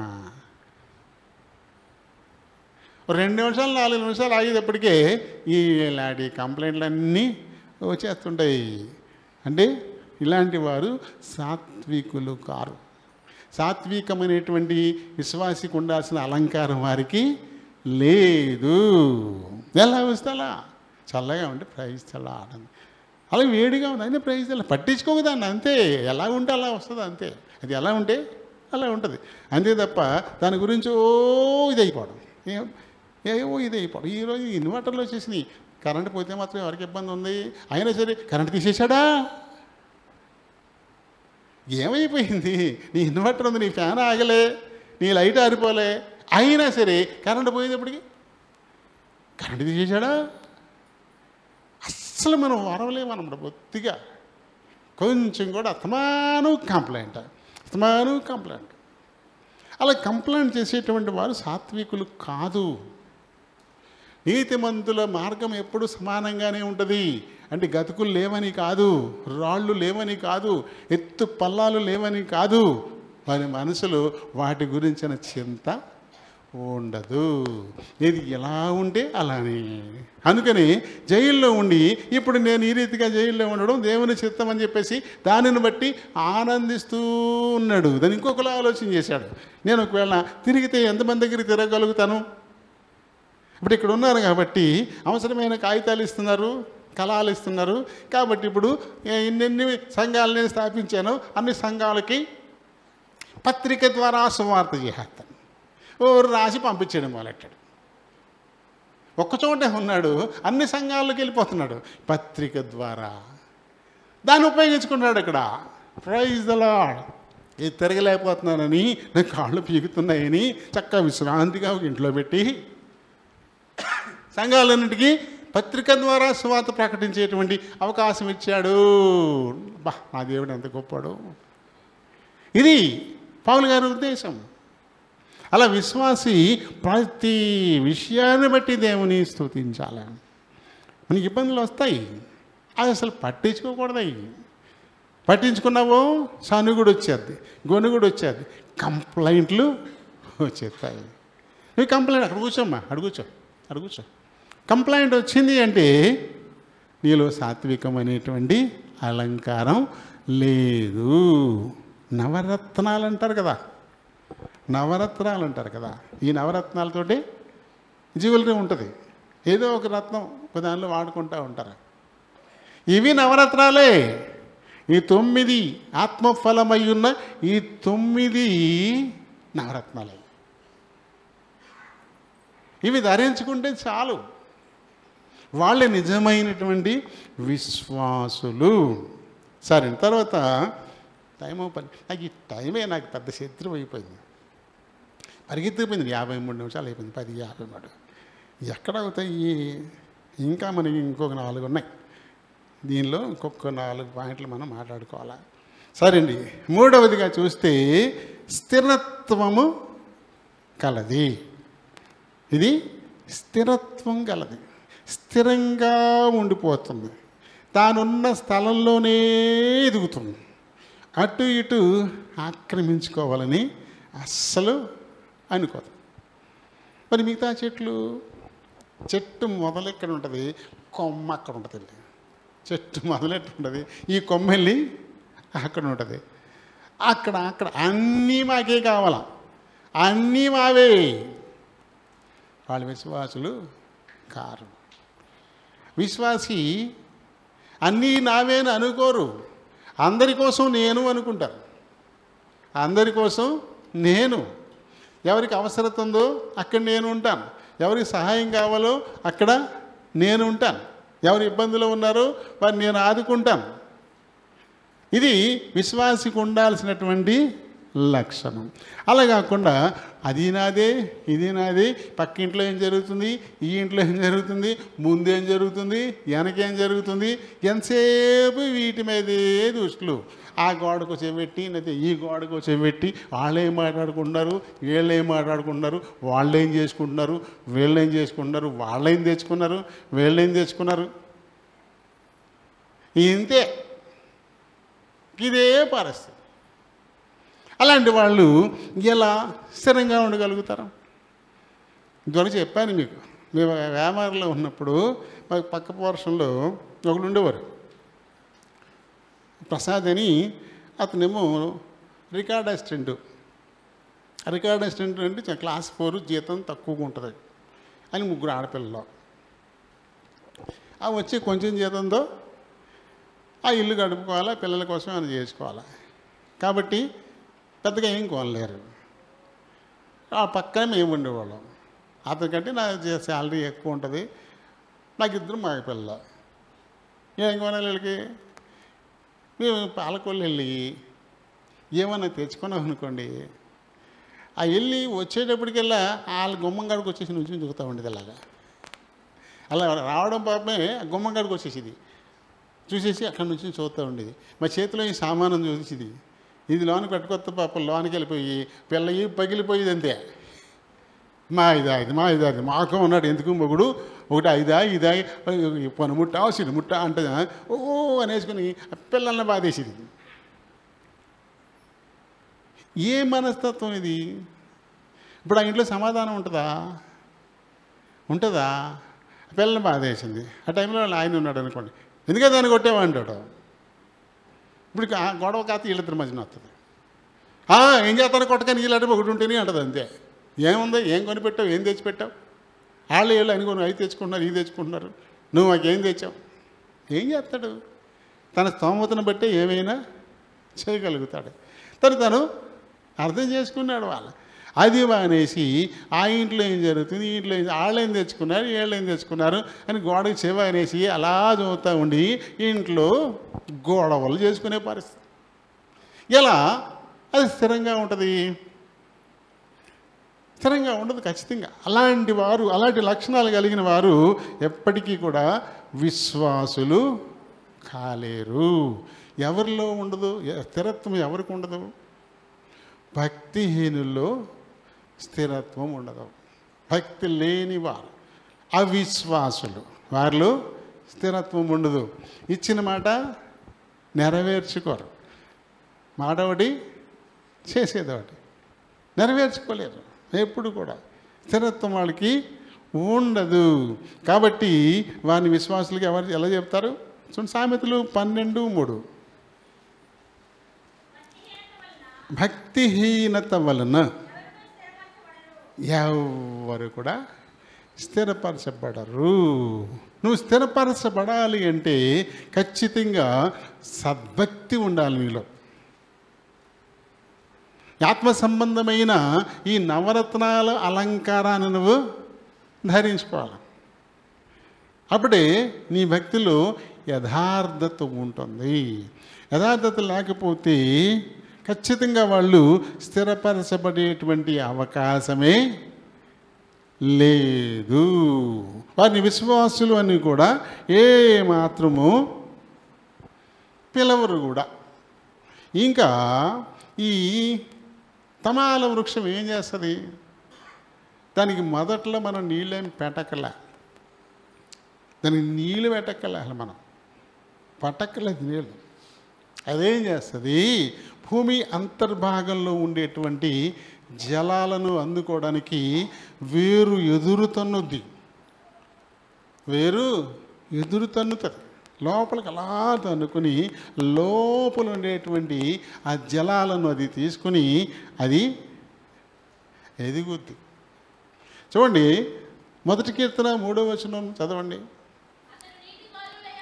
అతడు నీటి కాలువల యోరను నాటబడినదై ఆకు వాడక తన కాలమందు ఫలమిచ్చు చెట్టు వలె ఉంటాడు అని కీర్తనకారుడు చెప్తున్నాడు. నీటి కాలువల వారు నాటబడితే నీరు ఇప్పుడు బాగానే దొరుకుతుంది. ఒకవేళ నీటి కాలువలో వారు నాటబడకపోయినా ఈ తమాల వృక్షం అగాధ జలం, భూగర్భ జలం లోపల ఉంటాయి నీళ్ళు. బోర్లు వేస్తారు కదా, తెలుసా? బోర్ నీళ్ళు ఏంటి? భూమి లోపల ప్రవాహాలు ఉంటాయి. భూమి లోపల పొరల లోపల ఈ పొరకి మధ్య ఖాళీ వచ్చి అందులో నీరు ఉంటుంది. ఇది ఎక్కడిది నీరంటే వర్షాలు కురిసినప్పుడు భూమి లోపలికి ఇంకించుకుంటుంది కదా, భూమిలోకి ఇంకిపోతుంటాయి నీళ్లు. ఆ నీళ్ళు అలా లోపలికి వెళ్ళి ఆ ఖాళీ పొరల్లో ఉంటాయి అన్నమాట. అవి ఎండకేమీ ఎండిపోవు, బయట ఉంటే ఆరిపోతాయి సూర్యరశ్మికి. వాటికి సూర్యరశ్మి తగలదు కదా, అందుకని అందులో ఉంటాయి. అవి పెద్ద పెద్ద చలమలు అయితే చాలా ఎక్కువ వాటర్ ఉంటుంది కూడా. మనం పైనుంచి గొట్టాన్ని దానిలోకి దించేస్తున్నాం, అది బోర్ అంటే. గొట్టపు బావి, మన బావులు 2 రకాలు. ఒకటి ఊట బావి, మామూలుగా నీళ్ళు కొంత పల్లం చేస్తాం, అంటే గుంట తవ్వుతాం. అప్పుడు ఇలాగ నీళ్ళు అందులో ఎక్కడి నుంచి వస్తాయి కొండరు? నేల పొరల్లోని నీరే అందులోకి ఊరుతుంది. నేల పొరలో ఉన్న నీరే దానిలోకి ఊరుతుంది అన్నమాట. పల్లం చేసాం కదా, దానికంటే ఎత్తు పొరల్లో ఉండే నీళ్ళు పల్లంలోకి ఊరుతాయి. వాటిని మనం తోడుకుంటూ ఉంటాం. దాన్ని ఊట బావి అంటాం. గొట్టపు బావి అంటే నేరుగా భూమి పొరల లోపల ఉండేటువంటి నీటిలోకి గొట్టాన్ని దింపేస్తాం. దాన్ని మనం పైన పంపు పెట్టి పిస్టన్ పెట్టి కొట్టుకుంటూ ఉంటాం, లేదా మోటార్ పెట్టి లాక్కుంటూ ఉంటాం. దాన్ని గొట్టపు బావి అంటాం. అంటే భూమి లోపల నీళ్ళు ఉంటాయి. ఈ తమాల వృక్షం దాని వేళ్లను లోపలికి పంపుతుంట. లోపలికి పంపించి లోపల ఎక్కడో ఉండేటువంటి ఆ నీటిని ప్రయాస ఎదగాలంటే అది ప్రయాసపడాలా, అది ఎండిపోకుండా ఉండాలంటే ప్రయాసపడాలా, అది ఫలాలను ఇస్తూ ఉండాలంటే అది ప్రయాసపడి లోపటి నుంచి ఆ నీటిని తెచ్చుకొని అది ఎదగాలి. లోపలికి ఎంత వెళ్తుందో బయటికి కూడా అంతే వెళ్తాయి వేళ్ళు. అందుకని గట్టి గాలి వచ్చినా సరే అది పడిపోకుండా పట్టు. మరి ఈ కొబ్బరి చెట్టు ఉందా, దీని ఏళ్ళు బయటికి వెళ్ళిపోయినాయి, గోడ అవతలకి వెళ్ళిపోయినాయి. మన కొబ్బరి చెట్టు ఉంది కదా ఇక్కడ, దీని వేళ్ళు బయటికి వెళ్ళిపోయినాయి, ప్రహరీ కూడా అవతలకి వెళ్ళిపోయినాయి. ప్లాస్టింగ్ చేసిందని పగలు కొట్టుకుని వెళ్ళిపోతాయి. ఎంత బలం అంటే వాటికి గొల్ల అయిపోతుంది, పగలు కొట్టేస్తుంది అంతే. అవి వెళ్ళేదానివల్ల పగలు కొట్టుకుని మరీ వెళ్ళిపోతుంటాయి. చూడండి ఎంత బలంగా అవి ఎదుగుతూ ఉంటాయి. కాబట్టి ఎలాంటి గాలి వీసినా అది పడిపోదు, అలా వంగి మళ్ళీ యథాస్థానానికి వచ్చేది అంతే. కొబ్బరి చెట్లు చూడండి, ఆ చెట్లు చూడండి, గట్టిగా గాలి వేసినప్పుడు ఇలా వంగినట్టు అనిపిస్తాయి, ఊగుతున్నట్టు అనిపిస్తాయి, కానీ అలా నిలబడిపోతాయి. కారణం ఆ వేరు పట్టు అన్ని వైపులకి వేరును సమానంగా పంపించి అది బలంగా నిలదొక్కుంటుంది. అలానే విశ్వాసి కూడా తన విశ్వాస జీవితంలో వేరు తనాలి అన్ని వైపులకు కూడా, అలాగే లోపలికి కూడా. ఆ జీవాన్ని లోన నుంచి తెచ్చుకోవాలా. ఎప్పుడు కూడా పచ్చగా ఉండాలి అంటే విశ్వాసి ఆ రకంగా స్థిరపడాల్సిందే. లేని పక్షంలో పడిపోయే పరిస్థితి మనకి ఉంటుందన్నమాట. ఇంకా చూడండి ఒకసారి, నీతిమంతుల వేరు అంటాడు సామెతలు 12:12. భక్తిహీనులు చెడ్డ ఆ భక్తిహీనులు చెడ్డవారికి దొరికేటువంటి దోపు సొమ్మును కోరుకుంటారు. నీతిమంతులు వారి వేరెప్పుడు కూడా చిగురుతూనే ఉంటుంది. భక్తిహీనులు దేన్ని అపేక్షిస్తారు? దేన్ని కోరుకుంటున్నారు? చెడును కోరుకుంటున్నారా? చెడ్డవారు ఏదైతే సంపాదించుకుంటారో దోపు తెచ్చుకుంటుంటారో దానివైపే వాళ్ళ చూపులు ఉంటాయి.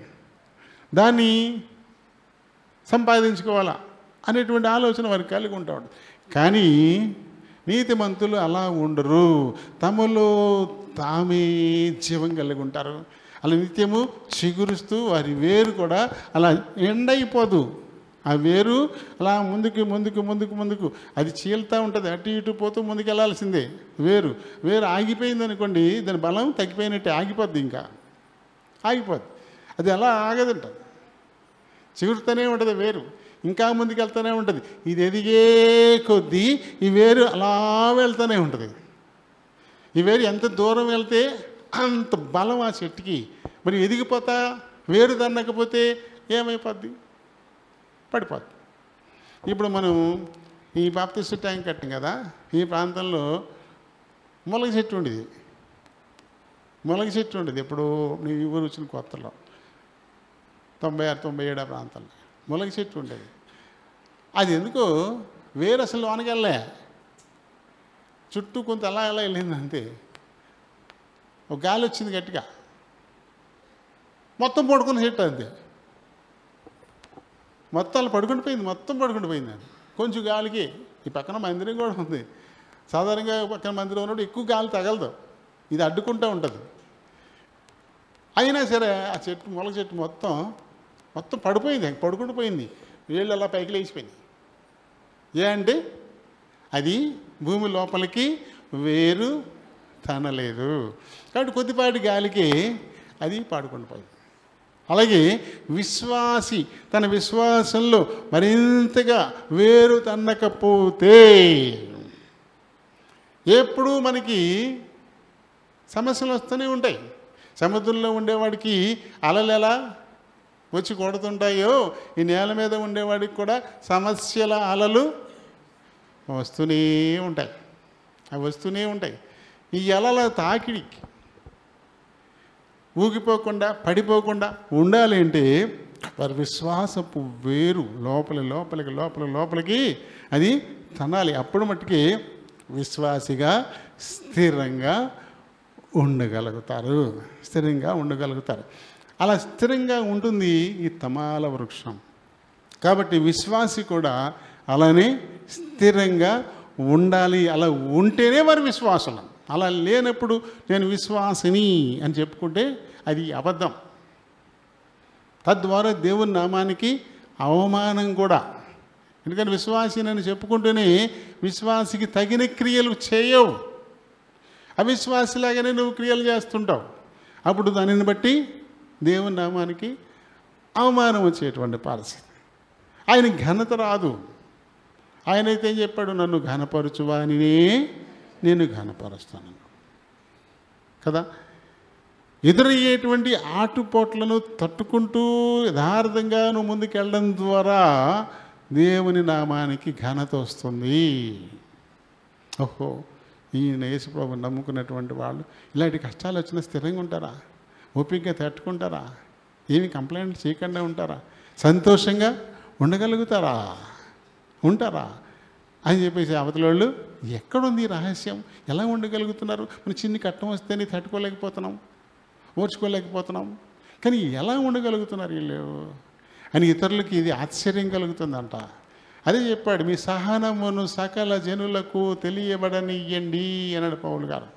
ఆనందించండి, మరలా చెప్పుతున్నా ఆనందించండి, ప్రభునంతా ఆనందించండి అని చెప్పి మీ సహనమును సకల జనులకు తెలియబడనియ్యండి అన్నాడు. విశ్వాసులు వారి సహనం ఇతరులు చూసేలా స్థిరంగా ఉంటారు, అంతే. ఇదివరకు ఎప్పుడు చెప్పాను, మళ్ళీ మీకు చెప్తాను. నేను ఎప్పుడు హై స్కూల్లో చదువుకునే రోజుల్లో కేవలం ప్రార్థన గురించి మా కుటుంబాన్ని వెళ్ళేశారు. అప్పుడు పేటల్లో కట్టుబడులు గట్టుగా ఉండేవి, చాలా కట్టుబడి ఉంటా ఉండేది.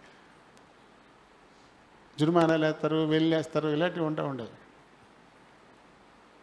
ఇజ్రాయల్ గారు మీరు ఇంటికాడ ప్రార్థన పెట్టడానికి వెళ్ళలేదు అన్నారు.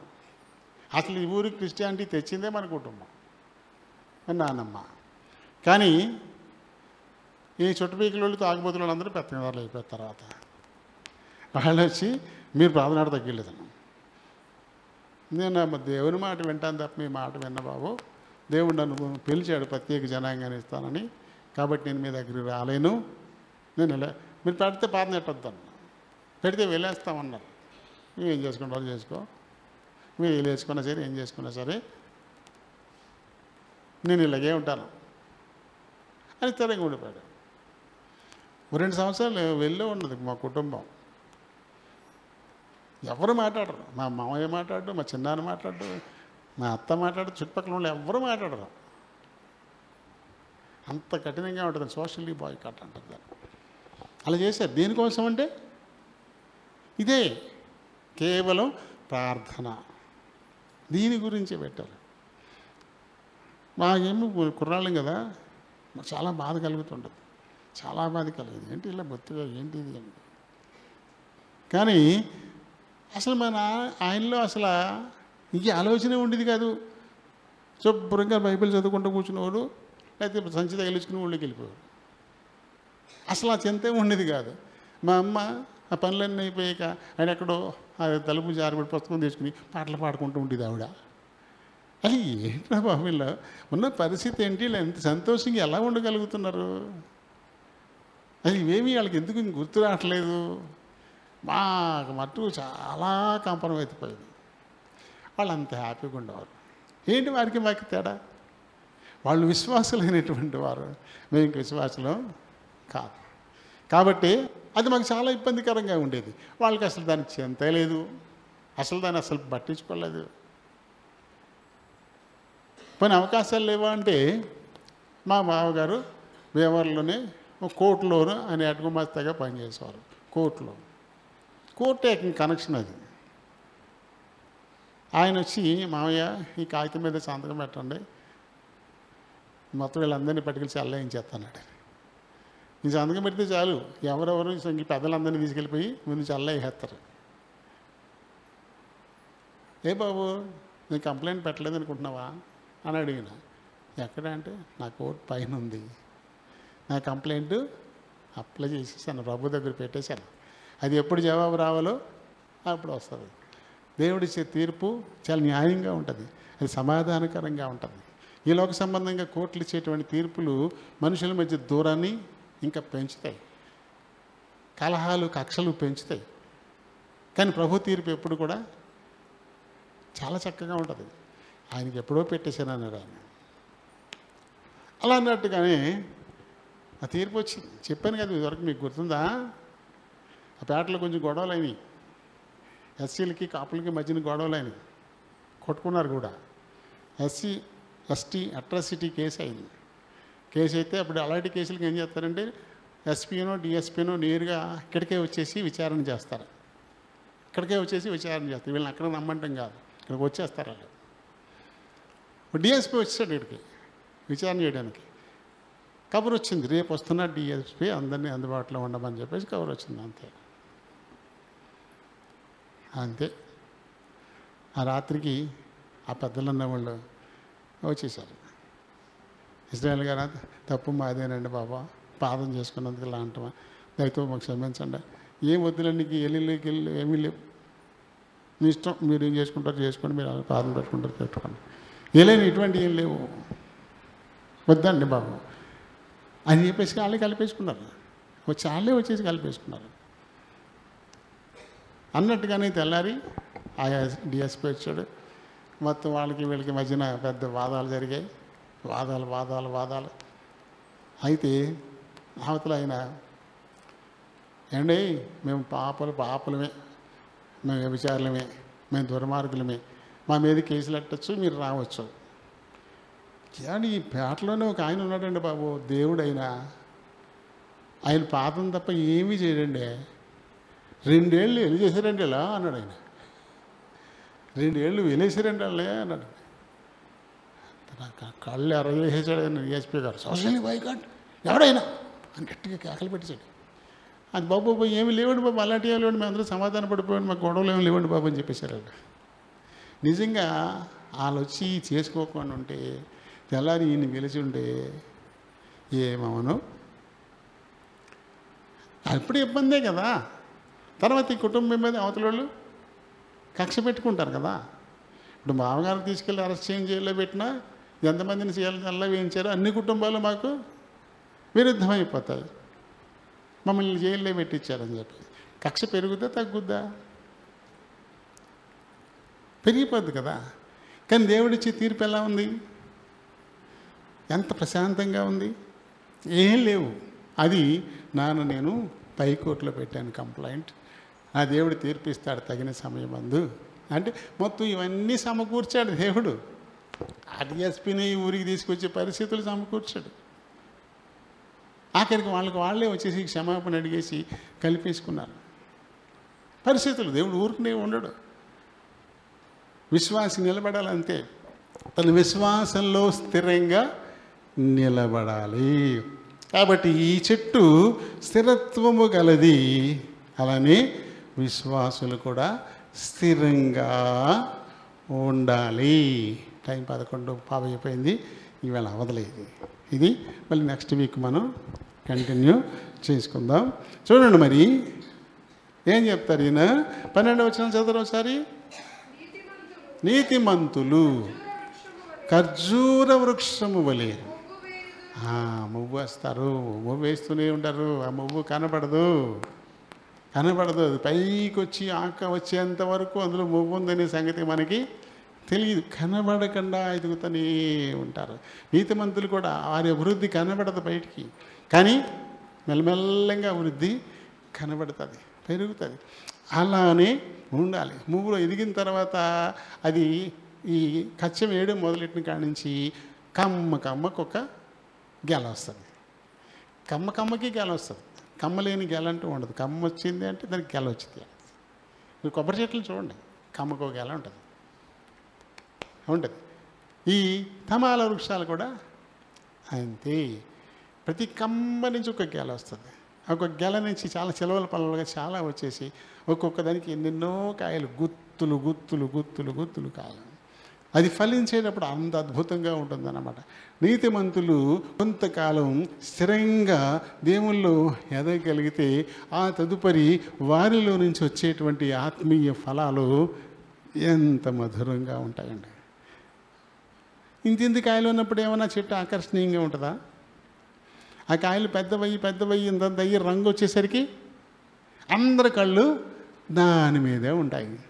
అలానే విశ్వాసి కూడా క్రమక్రమంగా అలా ఎదుగుతూ ఉన్నప్పుడు, ఆ ఫలాలు పెద్దవైనప్పుడు అప్పుడు అందరూ చూస్తారు, వాళ్ళని అందరూ ఇష్టపడతారు, అందరూ ప్రేమిస్తారు. ఈ మధ్యకాలంలో వాళ్ళు ఈ ఫలాలను చూడలేదు కాబట్టి కొంచెం ద్వేషభావం వారిలో కనబడుతుంది. ద్వేషిస్తున్నట్టు కనపడుతుంది, హేళన చేసినట్టు కనపడుతుంది. ఆ మాట ఈ మాట డైలాగులు వేస్తూ ఉంటారు కూడా. కానీ ఈ ఫలాలు కనపడినప్పుడు నవ్వునేళ్ళు పెడతారు. అలానే చూస్తా ఉండిపోతారు. అలానే కాబట్టి విశ్వాసులు ఏం చేయాలి?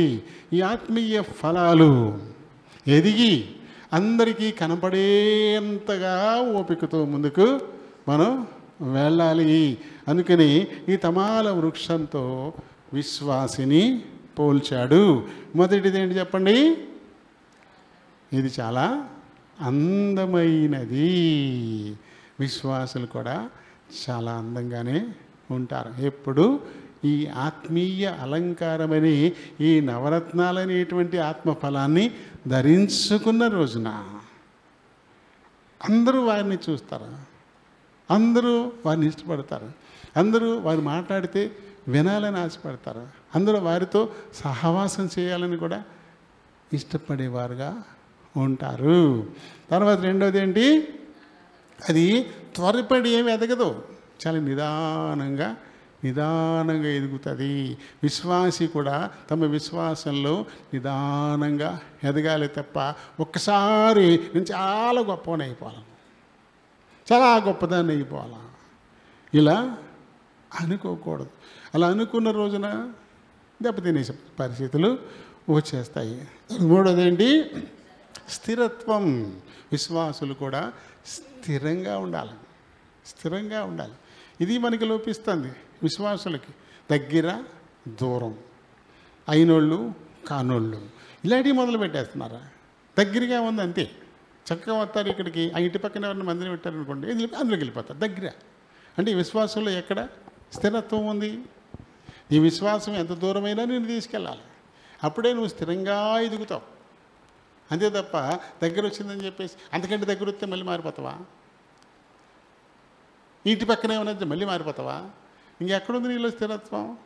నువ్వు ఇంకెదగవు, నువ్వు స్థిరపడవు. ఆత్మీయ ఫలం నీకు లేకుండానే ఈ లోకాన్ని వదిలిపెట్టి పోతావు. ఎక్కడికి పోతావు ఇప్పుడు? అందుకని ఎలా ఉండాలంట? స్థిరత్వము కలిగి మనం ఉండాలి. అప్పుడు మట్టుకి నిజంగా ఆత్మీయ ఫలాలను మనం ఫలించగలుగుతాం. ఖచ్చితంగా దేవుడు మనల్ని చూసి చాలా సంతోషపడతాడు, మన కోసం ఆయన ఎదురు చూస్తాడు కదా. ఎవరు? స్టెఫను.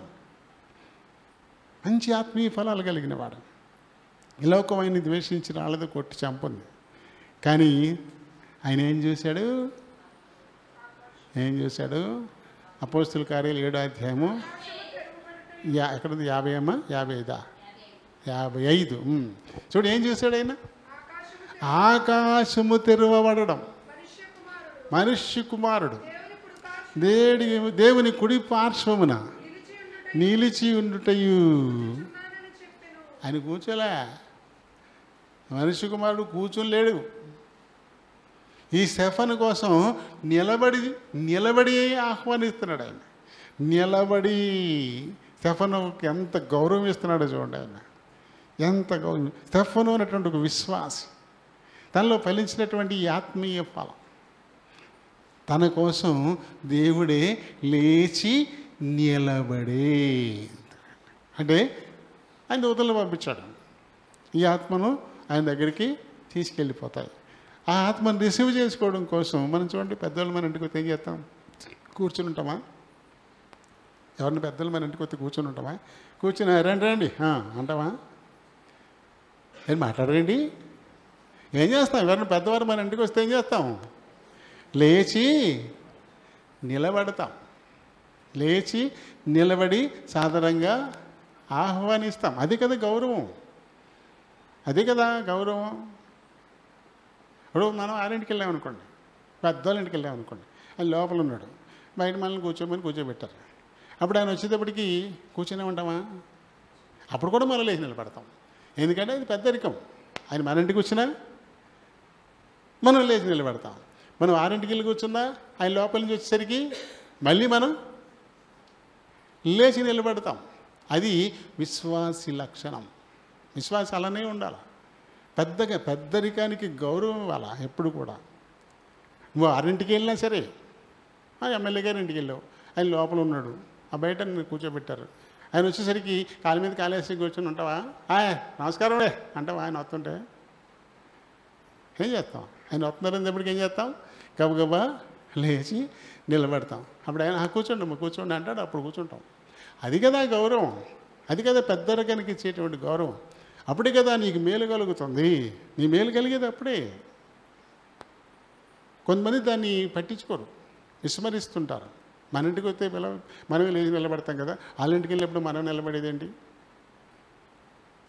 అది తప్పు ఆలోచన. అది విశ్వాసికి అస్సలు తగదు. ఆఫ్టర్ ఆల్ ఒక విశ్వాసి కోసం దేవుడే నిలబడున్నాడు అక్కడ. ఒక విశ్వాసి ఆత్మ వస్తుంటే దేవుడు ఇక్కడ నిలబడి ఉన్నాడు. ఇక్కడ మనుష్య కుమారుడు దేవుని కుడి పార్శ్వమున నిలబడి ఉండడం నేను చూస్తూ ఉన్నాను అంటాడు ఆయన. ఎందుకంటే ఈ స్టెఫను ఆత్మ అక్కడికి తీసుకొని రాబడుతుంది. ఆత్మను రిసీవ్ చేసుకోవడం కోసం. ఎవరి కోసం చచ్చిపోయాడు? ఆయన కోసమే హతసాక్షి అయిపోయాడు కదా, ఆయన కోసమే కదా. అందుకని విశ్వాసికి దేవుడిచ్చేటువంటి వాల్యూ అది కదా. అలాగే మనం కూడా స్టెఫను వలె అంతటి విశ్వాసాన్ని కనపరిచిన రోజున మన కోసం కూడా దేవుడిని నిలబడి ఆహ్వానించే పరిస్థితులు ఖచ్చితంగా ఉంటాయి. 3 అయినాయి. ఇంకా తర్వాత వచ్చే ఆదివారం మిగతాది మనం కంప్లీట్ చేద్దాం. కాబట్టి మరి ఎంత చక్కటి ఒక పోలిక ఆయన దాసుని ద్వారా మన కోసం రాయించి పెట్టాడు. నీకు చెప్తా ఉన్నాడు, నువ్వెవరివి? ఒక తమాల వృక్షం లాంటి వాడివి, తమాల వృక్షం లాంటి దానివి. అది ఎలా అయితే ఎదుగుతుందో ఆ రీతిని నువ్వు కూడా ఎదగాలి. అది ఎలా అయితే ఫలిస్తుందో ఆ రీతిగా నువ్వు కూడా ఫలించాలి. అది ఎలా అయితే స్థిరత్వం కలిగి ఉందో, వేరు తన్ని భూగర్భ జలాలను తీసుకుంటూ స్వయం పోషకం, దానికి ఎవరు నీరు పెట్టాల్సిన అవసరత లేదు. తనలో తానే శక్తి కలిగి ఉంది అది. అలాగే అటువంటి స్వయం సమృద్ధి మనం కలిగి ఉండాలని దేవుని కోరిక కదా. దేవుడి మాటలు దీవించును గాక. మనం ఆరాధన చేద్దాం. ప్రేమ కలిగిన మా ప్రియ పరలోకపు తండ్రి, కనికరి సంపన్నుడా, వందనాలు స్తోత్రాలు. ఆయన ఇంతవరకు మా మధ్య నుండి 92వ కీర్తన 12వ వచనం నుంచి మాకు నేర్పించిన ఆత్మీయ సత్యాలను బట్టి హృదయపూర్వకంగా మిమ్మల్ని స్తుతిస్తూ ఘనపరుస్తున్నాను. నీతిమంతులు ఖర్జూర వృక్షం వలె మొవ్వు వేస్తారనేటువంటి మాటను బట్టి మాకు నేర్పించిన సత్యాలు నాయన, ఖర్జూర వృక్షపు యొక్క లక్షణాలు మా ముందు పెడుతూ ఉన్నారు. అలాగే విశ్వాసులు నీతిమంతులైనటువంటి వారు దాని లక్షణాలను పుణికిపుచ్చుకోవాలి. అప్పుడు మాత్రమే వారు వృద్ధి చెందుతారు, వారు అందంగా ఉంటారు, వారు ఎదుగుతారు, వారు స్థిరత్వం కలిగి ఉంటారు. కాబట్టి విన్న మాటలు మా ప్రియులు తమ హృదయాల్లో భద్రపరుచుకొని వాటిని జాగ్రత్తగా అనుసరించి నడుచుకోవడం ద్వారా ఆత్మీయంగా మరింతగా బలపడడానికి సహాయం చేయమని ప్రార్థించిపోతున్నారు. మీరు ఆత్మయ్య ఉన్నారు కనుక ఆత్మతోనూ సత్యముతోనూ ఆరాధించడానికి సహాయం చేయమని ప్రభు అయిన యేసునామని అడిగి వేడుకుంటున్నాను మా పరమ తండ్రి. ఆమేన్. హెబ్రీయులకు రాసిన పత్రిక 6వ అధ్యాయము ప్రారంభం నుంచి 6 వచనాలు చదువుదాం. కాబట్టి నిర్జీవ క్రియలను విడిచి మారు మనసు పొందుటయు, దేవుని యందలి విశ్వాసమును, బాప్టిజములను గూర్చిన బోధయు, హస్త నిక్షేపమును, మృతుల పునరుత్థానమును, నిత్యమైన తీర్పును అను పునాది మరల వేయక క్రీస్తును గురించిన మూలోపదేశం మాని సంపూర్ణుల మగుటకు సాగిపోదము. దేవుడు సెలవిచ్చిన ఎడల మనం అలాగూ చేయదము. ఒకసారి వెలిగింపబడి పరలోక సంబంధమైన వరమును రుచిచూచి పరిశుద్ధాత్మలో పాలివారై దేవుని దివ్య వాక్యమును రాబోవు యుగ సంబంధమైన శక్తుల ప్రభావమును అనుభవించిన తరువాత తప్పిపోయిన వారు తమ విషయములలో దేవుని కుమారుని మరలా సెలవు వేయుచు బహాటముగా ఆయనను అవమానపరుచున్నారు. గనుక మారు మనసు పొందునట్టి అట్టి వారిని మరలా నూతనపరచుట అసాధ్యము. దేవుడి పరిశుద్ధ వాక్యం దీవించును గాక. ఆమేన్. చిన్న ప్రార్థన చెప్పుకుందాం. ప్రేమ కలిగిన మా ప్రియ పరలోకపు తండ్రి, వందనాలు స్తోత్రాలు. మీ ఉచితమైన కృపను బట్టి మా జీవితాలలో అనుగ్రహించిన మరొక పునరుత్థాన దినాన్ని బట్టి స్తుతిస్తా ఉన్నాను. ఆయన మరొక మారు మీ కృపానుశోధనకు వస్తున్నాం. మా వినికిడిలోనికి తేబడిన లేఖనాన్ని దీవించండి. లేఖనాన్ని బట్టి దేవుని బలహీన ప్రభా మరొక మారు నిలబడబోతుండగా నన్ను మరుగు చేయండి, నన్ను ఖాళీ చేయండి. మీ చిత్తానుసారమైన మాటలు నన్ను ఒకటి నింపి మీరే మాట్లాడుకుని మహిమ తెచ్చుకోండి. చేర్చబడిన మా పిల్లలందరిని బట్టి వందనాలు. ఈ కొద్ది సమయం తమ హృదయాలు చెవుల్ని పరలోకపు గవిని వైపు కేంద్రీకరించేలాగా సహాయం చేయమని ప్రభు అయిన యేసు నామమున అడిగి వేడుకుంటున్నాను మా పరమ తండ్రి, ఆమేన్. Praise the Lord.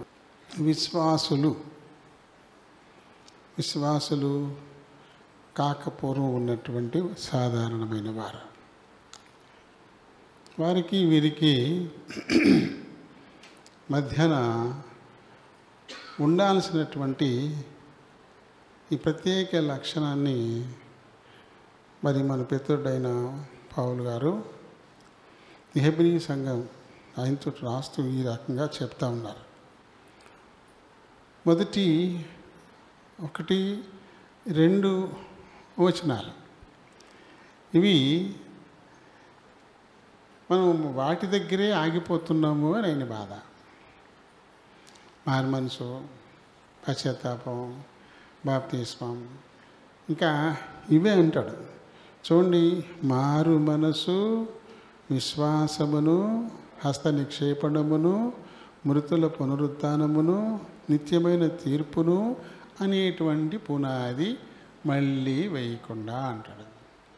ఇది పునాది అంటాడు. ఇవి పునాది. మారు మనసు అనేది పునాది, విశ్వాసం అనేది ఒక పునాది, హస్త నిక్షేపణం అనేది ఒక పునాది, మృతుల పునరుత్థానం అనేది పునాది, నిత్యమైన తీర్పు అనేది పునాది. వీటి మీదే విశ్వాసి కట్టబడుతున్నాడు. మనం ఒక గృహం నిర్మించాలంటే ఏం చేస్తాం? ముందు పిల్లర్స్ వేస్తాం కదా, పిల్లర్స్ వేస్తాం లోపల, అవి పునాది. ఆ తర్వాత భవనం కడతాం. భవనం కట్టిన తర్వాత ఇంకా పునాది కనపడద్దా? పునాదిని గురించి మనం పట్టించుకుంటామా? దాని గురించి మాట్లాడతామా? ఎవరు మాట్లాడినా దాని మీద కట్టబడిన భవనాన్ని గురించే. ఎంత మంచిగా ఎలివేషన్ చేశారు, ఎంత మంచి రంగులు వేశారు, అలా అనుకుంటూ ఆ భవనం గురించి మాట్లాడతారే తప్ప ఇంకా పునాది గురించి ఎవ్వరూ మాట్లాడరు. అలా అని పునాది లేకుండా భవనం లేదు, అంతే కదా. భవనం కట్టాలంటే పునాది ఉండాలి, తప్పదు. అలా అని పునాది వేసి ఏం కట్టకపోతే అప్పుడు ఆ పునాది గురించి చెడ్డగా చెప్పుకుంటారు, అంతే కదా. పునాది వేసిన తర్వాత దాని మీద ఖచ్చితంగా కట్టడం కట్టాలి. ఆ కట్టడం కోసమే పునాది. ఇవి చెప్పబడిన ఈ 5 ఏమున్నాయో ఇవి పునాది లాంటివి అంటాడు. ఈ పునాది మీద అక్కడ ఆత్మీయ గృహం నిర్మించబడాలి. నిర్మించబడిన గృహం గురించి మనం ఎలా అయితే చెప్పుకుంటామో, విశ్వాసి బాప్తిస్మం పొందిన తర్వాత, ప్రభు బల్లలో పాలు పొందడం మొదలుపెట్టిన తర్వాత తను ఏ రీతిగా జీవిస్తున్నాడు అనేదే కనపడాలంటాడు. అది కనపడాలి. దాని గురించి ఇతరులు మాట్లాడాలి. దాని గురించి ఇతరులు మాట్లాడతారు కూడా. నువ్వు ఎప్పుడు మారు మనసు పొందావు, ఎప్పుడు బాప్తిస్మం తీసుకున్నావు, ఎప్పుడు విశ్వాసంతో బలలో పాల్పంపులు పొదలను మొదలెట్టావు, వీటి గురించి కంటే ఆ తదుపరి నువ్వు చూపించేటువంటి జీవితం ఎలా ఉంది, దాన్ని గురించే అందరూ పట్టించుకుంటారు తప్ప ప్రారంభాన్ని పట్టించుకోరు కదా. మనం చాలా మటుకు పునాది దగ్గరే ఆగిపోతున్నాము. దాన్నే మళ్ళీ మళ్ళీ మళ్ళీ మళ్ళీ వేసుకుంటున్నాం తప్ప ఆ పునాది మీద కట్టబడాల్సినటువంటి ఆత్మీయ జీవితము అది సరైన రీతిని కట్టబడటం లేదు అని చెప్తాడు. చూడండి సార్, చదువుదాం. కాబట్టి నిర్జీవ క్రియలను విడిచి మారు మనసు పొందుటయు, దేవుని యందలి విశ్వాసమును, బాప్తిస్మములను గూర్చిన బోధయు, హస్త నిక్షేపణమును, మృతుల పునరుత్థానమును, నిత్యమైన తీర్పును అని పునాది మరల వేయక. అంటే వాటి గురించి మళ్ళీ మళ్ళీ ఇక మాట్లాడొద్దు, కానీ దాని మీద కట్టబడిన ఈ ఆత్మీయ జీవితం గురించి ఆలోచించే. ఇతరులు కూడా కనబడేది అదే. మెచ్చుకున్నా లేకపోతే నిందించినా దాన్ని చూసే తప్ప ఈ పునాదిని గురించి ఇంకెవ్వరూ మాట్లాడరు. కాబట్టి ఇంకా వదిలేసేయండి అంటాడు. నువ్వు బలలో పాలు పంపులు పొందడానికి వచ్చేవాళ్ళు కట్టబడిన వారు, ఇంకా పునాది కాదు. ఈ పాలు పొందని వారు ఎవరుంటారో మరి ఇంకా పునాదుల స్థాయిలోనే ఉన్నారు, వాళ్ళు ఇంకా కట్టడానికి రాలేదు. కాబట్టి ఇది మారు మనసు పొంది బలలో పాలు పంపులు పొందుతున్న వారిని దృష్టిలో పెట్టుకుని రాసినటువంటి ఈ లేఖనం అన్నమాట ఇది. కాబట్టి మరి పాలు పొందేటువంటి వారు ఎలా ఉన్నారు?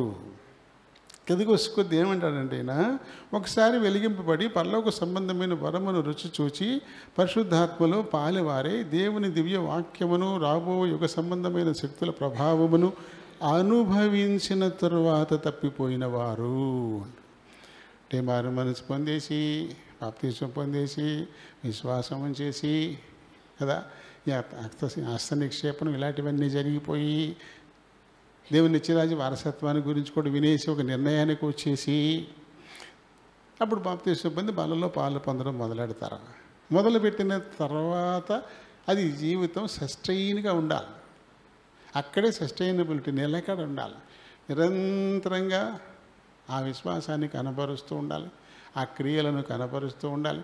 ఇందాక మనం చెప్పుకున్నట్టుగా కొంచెం కొంచెం కొంచెం కొంచెంగా ఆత్మీయంగా ఎదుగుతూనే ఉండాలి, బలపడుతూనే ఉండాలి, ఫలిస్తూనే ఉండాలి.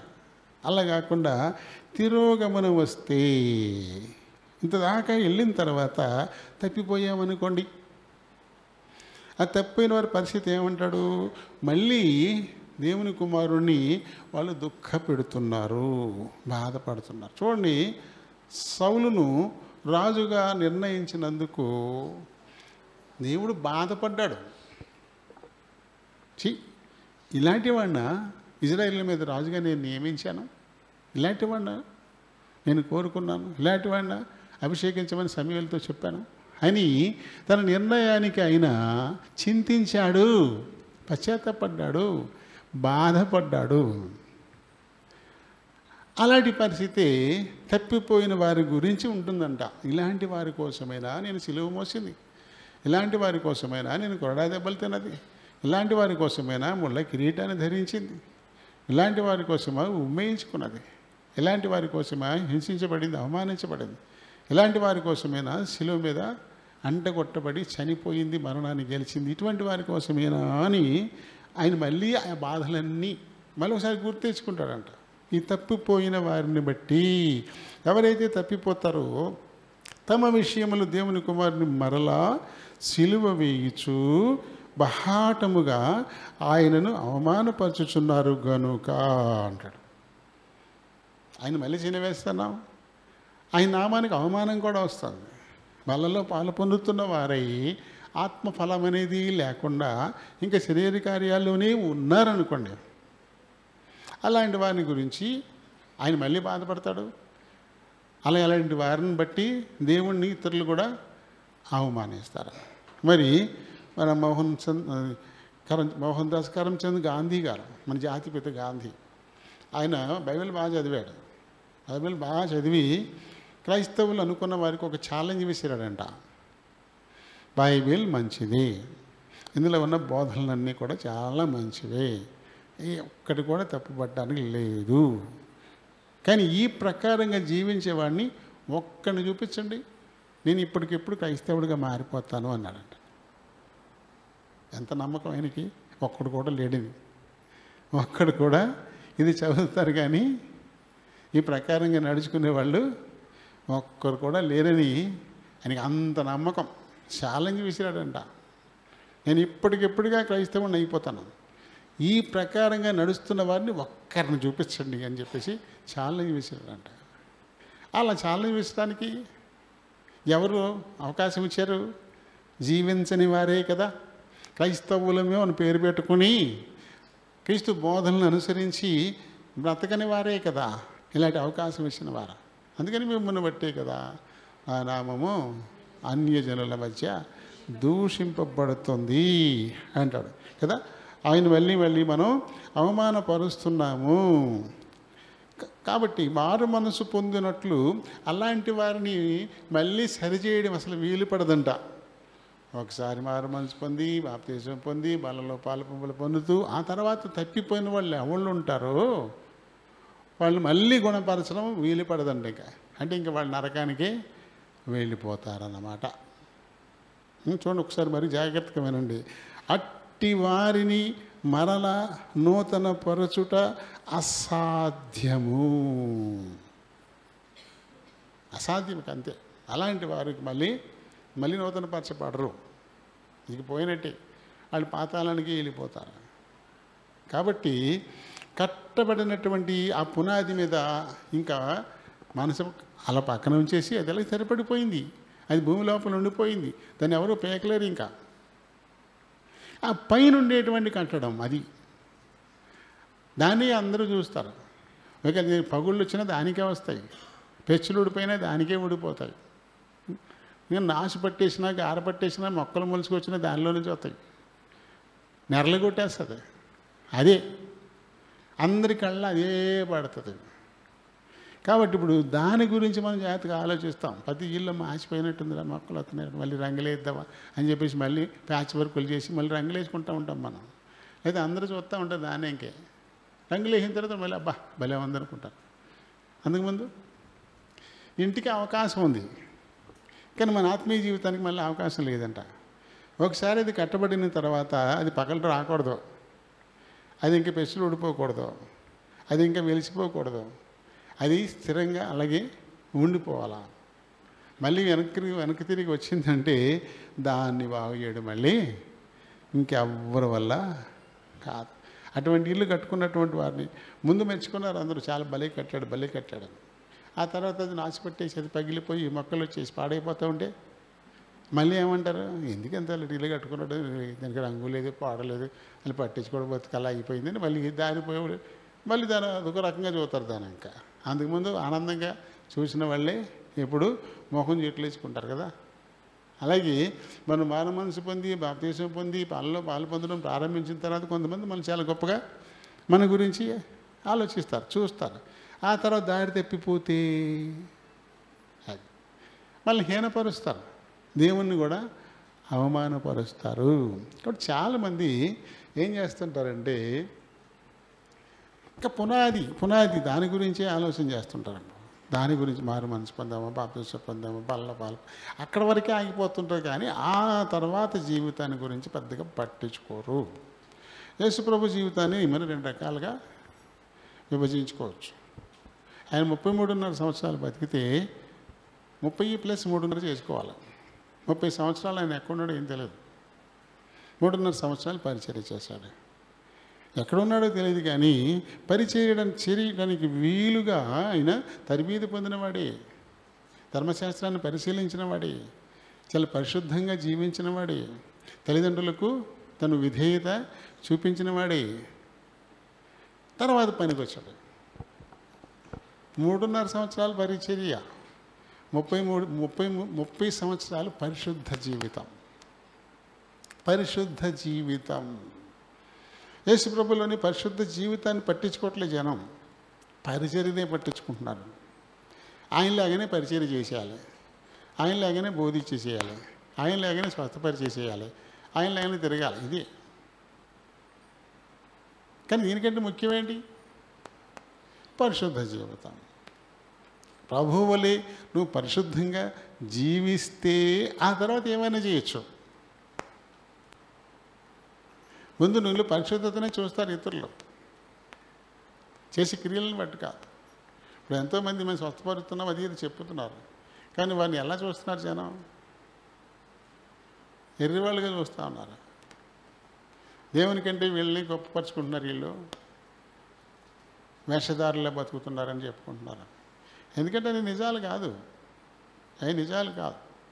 రకరకాల డ్రామాలు వేస్తున్నారు, వేదిక మీదకి పిలుస్తున్నారు, వాళ్ళ ముందు అరేంజ్ చేస్తారు.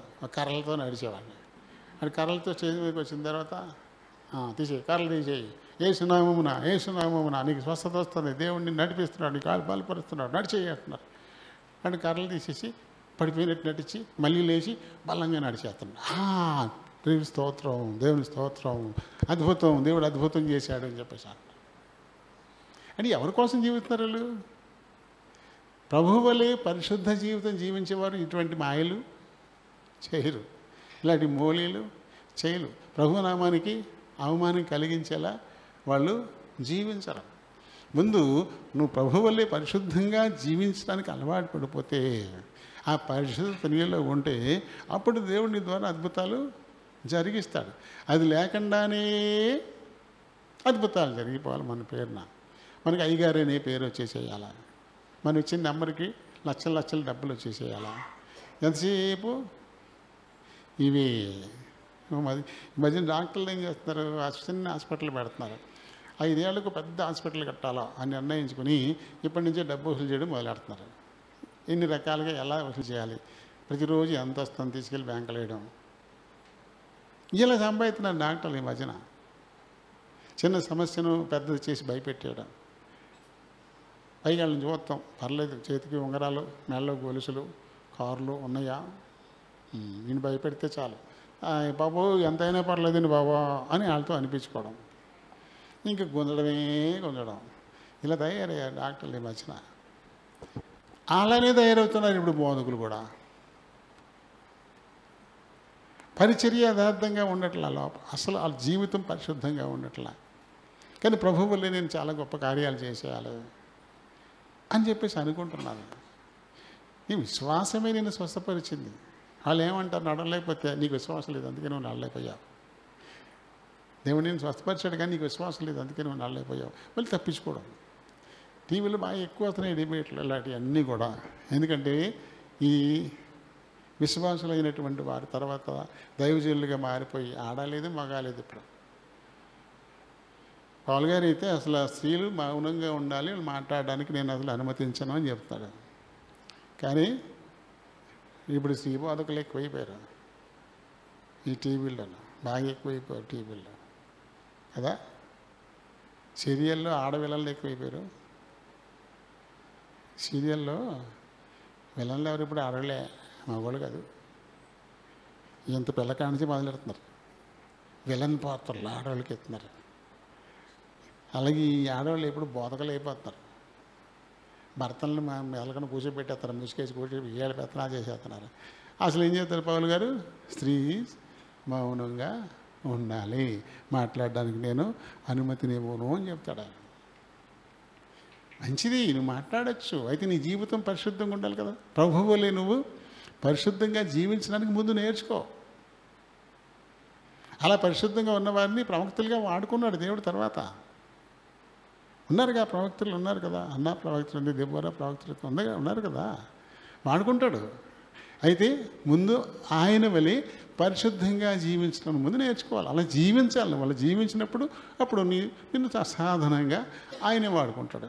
జీవితంలో పరిశుద్ధత లేదు, ఏం మాదిరి చూపిస్తావు? ఆ ఎర్ర కొడతా, ఎర్ర గౌను పైన వేసుకొచ్చి, ఎర్ర గొడ్డోట వేసుకొచ్చి, జుట్టు ఇంత తెరపోసుకుని, ఇంత లిప్స్టిక్ పెట్టుకుని, నువ్వు బైబిల్ ఇచ్చుకొని మాట్లాడతావు. నీ ఎదురుకుండా కూర్చున్న వాళ్ళకి నువ్వు ఏం నేర్పుతున్నావు? ఇప్పుడు నిన్ను చూసి అందరూ అలా తయారవుతారు, అంతే కదా. ఎక్కడుంది పరిశుద్ధత? ఇలాంటి వాళ్ళందరూ బోధకులు అయిపోతున్నారు, బోధకు రాండర్ అయిపోతున్నారు. అది కాదు, బోధించవచ్చు. దేవుడు నిన్ను వాడుకుంటాడు. ఎప్పుడు నువ్వు పరిశుద్ధంగా ఆయన వలె జీవించడం మొదలెట్టినప్పుడు, ఇప్పుడు నీ ద్వారా ఆయన సత్యవాక్కు ఇతరులకి వినిపించడానికి, నీ జీవితం ఒక మాదిరికరంగా ఇతరులకు చూపించటానికి ఆయనే ఇష్టపడతాడు, ఆయనే హైలైట్ చేస్తాడు నిన్ను. నీకు నువ్వుగా తీసుకోకూడదు, అది అవకాశం నీకు నువ్వుగా తీసుకోకూడదు, అది దేవుడు ఇవ్వాలి. అలా ఎవరు ఆలోచిస్తారు? ప్రభు వలె పరిశుద్ధంగా ఎవరు జీవిస్తారో వాళ్ళే ఆలోచిస్తారు. నేనే పాటి వాడిని, నేనే పాటి దాన్ని అని అనుకుంటారు, అంతేగాని నేనే గొప్ప అని అనుకోరు కదా. తర్వాత వచ్చేటువంటి జీవితం గురించి మనం ఆలోచన చేయాలి. బలలో పాలు పొందుతున్న తర్వాత మన జీవితం ఇతరులకు ఎంతో మాదిరికరంగా ఉండాలి. అందరి కళ్ళు మన మీద ఉంటాయి. ఇప్పుడు చూడండి, బలలో ఎవరు పాలు పొందుతున్నారు? పొందని వారు చూస్తారు వారిని, పొందని వారు వారిని చూస్తారు. చూసి ఆ తర్వాత వాళ్ళు తప్పటి అడిగేస్తున్నప్పుడు దాన్ని ఆశ్రయ తీసుకుంటారు వాళ్ళు. అని నేనే బల్ల పాలు పొందట్లేదు, పాలు పొందే వాళ్ళు అలా చేస్తున్నారు, ఇక మందే ఉంది అని వాళ్ళు ఇంకా పాడైపోయే అవకాశం ఉంది. ఇంకా పాడైపోతారు. వాళ్ళకి నువ్వు ఆలోచిస్తున్నావు, వాడిని బలపరచట్లే, వాళ్ళు ఇంకా దిగజారిపోవడానికి ఒక మాదిరి చూపిస్తా ఉన్నావు. అప్పుడేమవుతుంది? నిన్ను బట్టి దేవుని నామానికి అవమానం కదా. అది చూసిన ఇతరులు కొంతమంది దిగజారిపోవడం, వాళ్ళ నాశనానికి కూడా ఇవే కారణం, అంతే. ఏం మాదిరి మనం చూపిస్తూ ఉన్నాం, ఏం మాదిరి చూపిస్తాం. కాబట్టి పైన భవనమే గొప్ప, పునాది గట్టిగానే ఉండాలి. అయితే అది కప్పడిపోయింది, అక్కడితో ఆ చాప్టర్ అయిపోయింది. మళ్ళీ పునాదిని మళ్ళీ మనం తవ్వుతామా? తవ్వి మళ్ళీ దానికి రంగులు పోస్తామా? అసలు ఎక్కడ పట్టించుకుంటామా దాన్ని? పునాది తవ్వేసేసి మొత్తం అంతా రంగులేస్తామా? ఏదో జోలికి వెళ్ళాం. దాన్ని అక్కడ పక్కనెట్టు పైన ఆత్మీయంగా ప్రభు మహిమను ఇతరులకి తెలియపరిచే విధంగా నువ్వు జీవించి చూపించాలి. నీ మీదేమంటే వాళ్ళందరి కళ్ళు కూడా నువ్వు చేసే ప్రతి చిన్న తప్పును వాళ్ళు పట్టించుకుంటారు. వాళ్ళు దారి తప్పిపోయేటువంటి అవకాశం ఉంటుంది. దారి తప్పిస్తావు అన్నమాట నీ ప్రవర్తనను బట్టి. నువ్వు ఎలా చెడిపోతావు, నిన్ను ఫాలో అయ్యే వాళ్ళు కూడా చెడిపోతారు. అందుకని జాగ్రత్త పడండి, జాగ్రత్త పడండి, చాలా జాగ్రత్త పడండి. బలలో పాలు పొందేటువంటి వాళ్ళు అది ఎప్పటికీ గుర్తుంచుకొని ఆ తదుపరి వారి జీవితం ప్రభువుకు మహిమ తెచ్చే విధంగా జీవించాలి. ఏ విషయంలో కూడా తప్పిపోకూడదు. అలా తప్పిపోతే ఇంకా అలాంటి వారిని గుణపరచడం ఇంకెవ్వరి వల్ల కాదు. వాళ్ళు ఇంకా పాతాళం వైపుకి వెళ్ళిపోతారు అని చెప్పి పౌలు గారు చెప్తా ఉన్నారు. కాబట్టి మరి బలలో పాలు పొందుతున్నటువంటి వారు ఆ తదుపరి జీవితం ఎలా ఉంటుందో ఆలోచన చేయాలి. అప్పుడు ఇందులో పాలు పొందుతున్నా నేను ప్రభువుకు మహిమ తెచ్చే విధంగా ఆయనలా పరిశుద్ధంగా నేను జీవిస్తున్నానా, ఎక్కడైనా తప్పిపోతున్నానా? ఈ తప్పిపోయేటువంటి వాళ్ళు ఏం చేయాలి? జాగ్రత్తగా తమను చూసుకుంటూ ఆయా విషయాల్లో బలపడుతూ నియంత్రించుకుంటూ ప్రభువు మహిమకరంగా జీవించడానికి ప్రయత్నం చేయాలి. ఎక్కడైనా పొరపాటున తప్పిపోయి ఉంటే ఏం చేయాలి? చిన్న చిన్న తప్పిదాలు ఈ లోక సంబంధంగా మనకు వస్తుంటాయి. ఆ అతిక్రమం వెంటనే ప్రభు దగ్గర క్షమాపణ అడిగేయాలి. అదే తప్ప ఈ మాత్రం తప్పులు చేయకండి, ఎవడుంటాడు ఈ భూమి మీద మనిషి, ఇది అందరికీ లైసెన్సే, ఇది ఏమాత్రం ఎవరైనా చేయొచ్చు అని అనుకుంటే ఇంకా గుణపరచబడం. అతిక్రమాలు దాచిపెట్టేవాడు వర్ధలను ఒప్పుకొని విడిచిపెట్టేవాడు కనికరం పొందుతాడు. దేవుని హృదయానుసారుడైన దావీదు కూడా చిన్న తప్పు చేశాడు, కానీ దాన్ని దాచిపెట్టలేదు, దాన్ని ఒప్పేసుకున్నాడు. ప్రభువా, కేవలం నీకే విరోధంగా నేను పాపం చేశాను, నీకే విరోధంగా పాపం చేశానని కన్నీరు మున్నీరుగా ఆయన అంటాడు. నా పరుపు నా కన్నీంటిలో తేలిపోతుంది అంటాడు. అంటే అంత దుఃఖించాడు అన్నమాట. నిజంగా కన్నీటితో పరుపు తేలిపోద్ది ఏంటి? అంత బాధపడ్డాను, అంత ఏడ్చాను నేను అంటాడు. అంత ఏడుస్తున్నాను, నా కన్నీరులో నా పరుపు వేసిపోతుంది, అంత దుఃఖిస్తా ఉన్నాను, ఎందుకంటే నీకు విరోధంగా నేను పాపం చేశానంటూ వేడుకుంటాడు. కాబట్టి అలాగే మనం కూడా ఎక్కడైనా దారి తప్పినట్టుగా అనిపిస్తే వెంటనే ప్రభు పాదాల దగ్గరికి వచ్చేసేయాలి, ఆయన్ని క్షమాపణ అడగాలి. ఇంకెప్పుడు ఆ రకంగా నేను మళ్ళీ దావీదు ఎప్పుడు తప్పు చేయలేదు చచ్చిపోయేదాకా. అలా ఇంకెప్పుడు కూడా మనం అలాగే తప్పు చేస్తూ క్షమించమంటాం, తప్పు చేస్తూ క్షమించమంటాం, అది కుదరదు. మళ్ళీ ఒప్పుకోడు, ఏదో ఒకసారి, అంతేగాని అస్తమానం క్షమించారు కదా దేవుడు, కాబట్టి తప్పు చేద్దాము మళ్ళీ క్షమించమని అడుగుదాము, తప్పు చేద్దాము మళ్ళీ క్షమించమని అడుగుదాము. అలా జరగదు, అలా ఉండదు కదా. ఎప్పుడైనా పొరపాటున తప్పు చేస్తే వెంటనే అడిగేయాలి. ఇంకెప్పుడు అతిక్రమాలు దాచిపెట్టేవాడు వర్ధలుడు, కానీ ఒప్పుకొని విడిచిపెట్టేయాలి అంతే. ఇక మళ్ళీ చేయకూడదు. ఇక అది ఒప్పుకొని దాన్ని వదిలేయాలి. ఇక అప్పుడు మాత్రమే మనం కనికరింపబడతాం కదా. కాబట్టి జాగ్రత్తగా హృదయాలను పరిశీలన చేసుకొని అప్పుడు బలలో పాలు పంపులు పొందండి.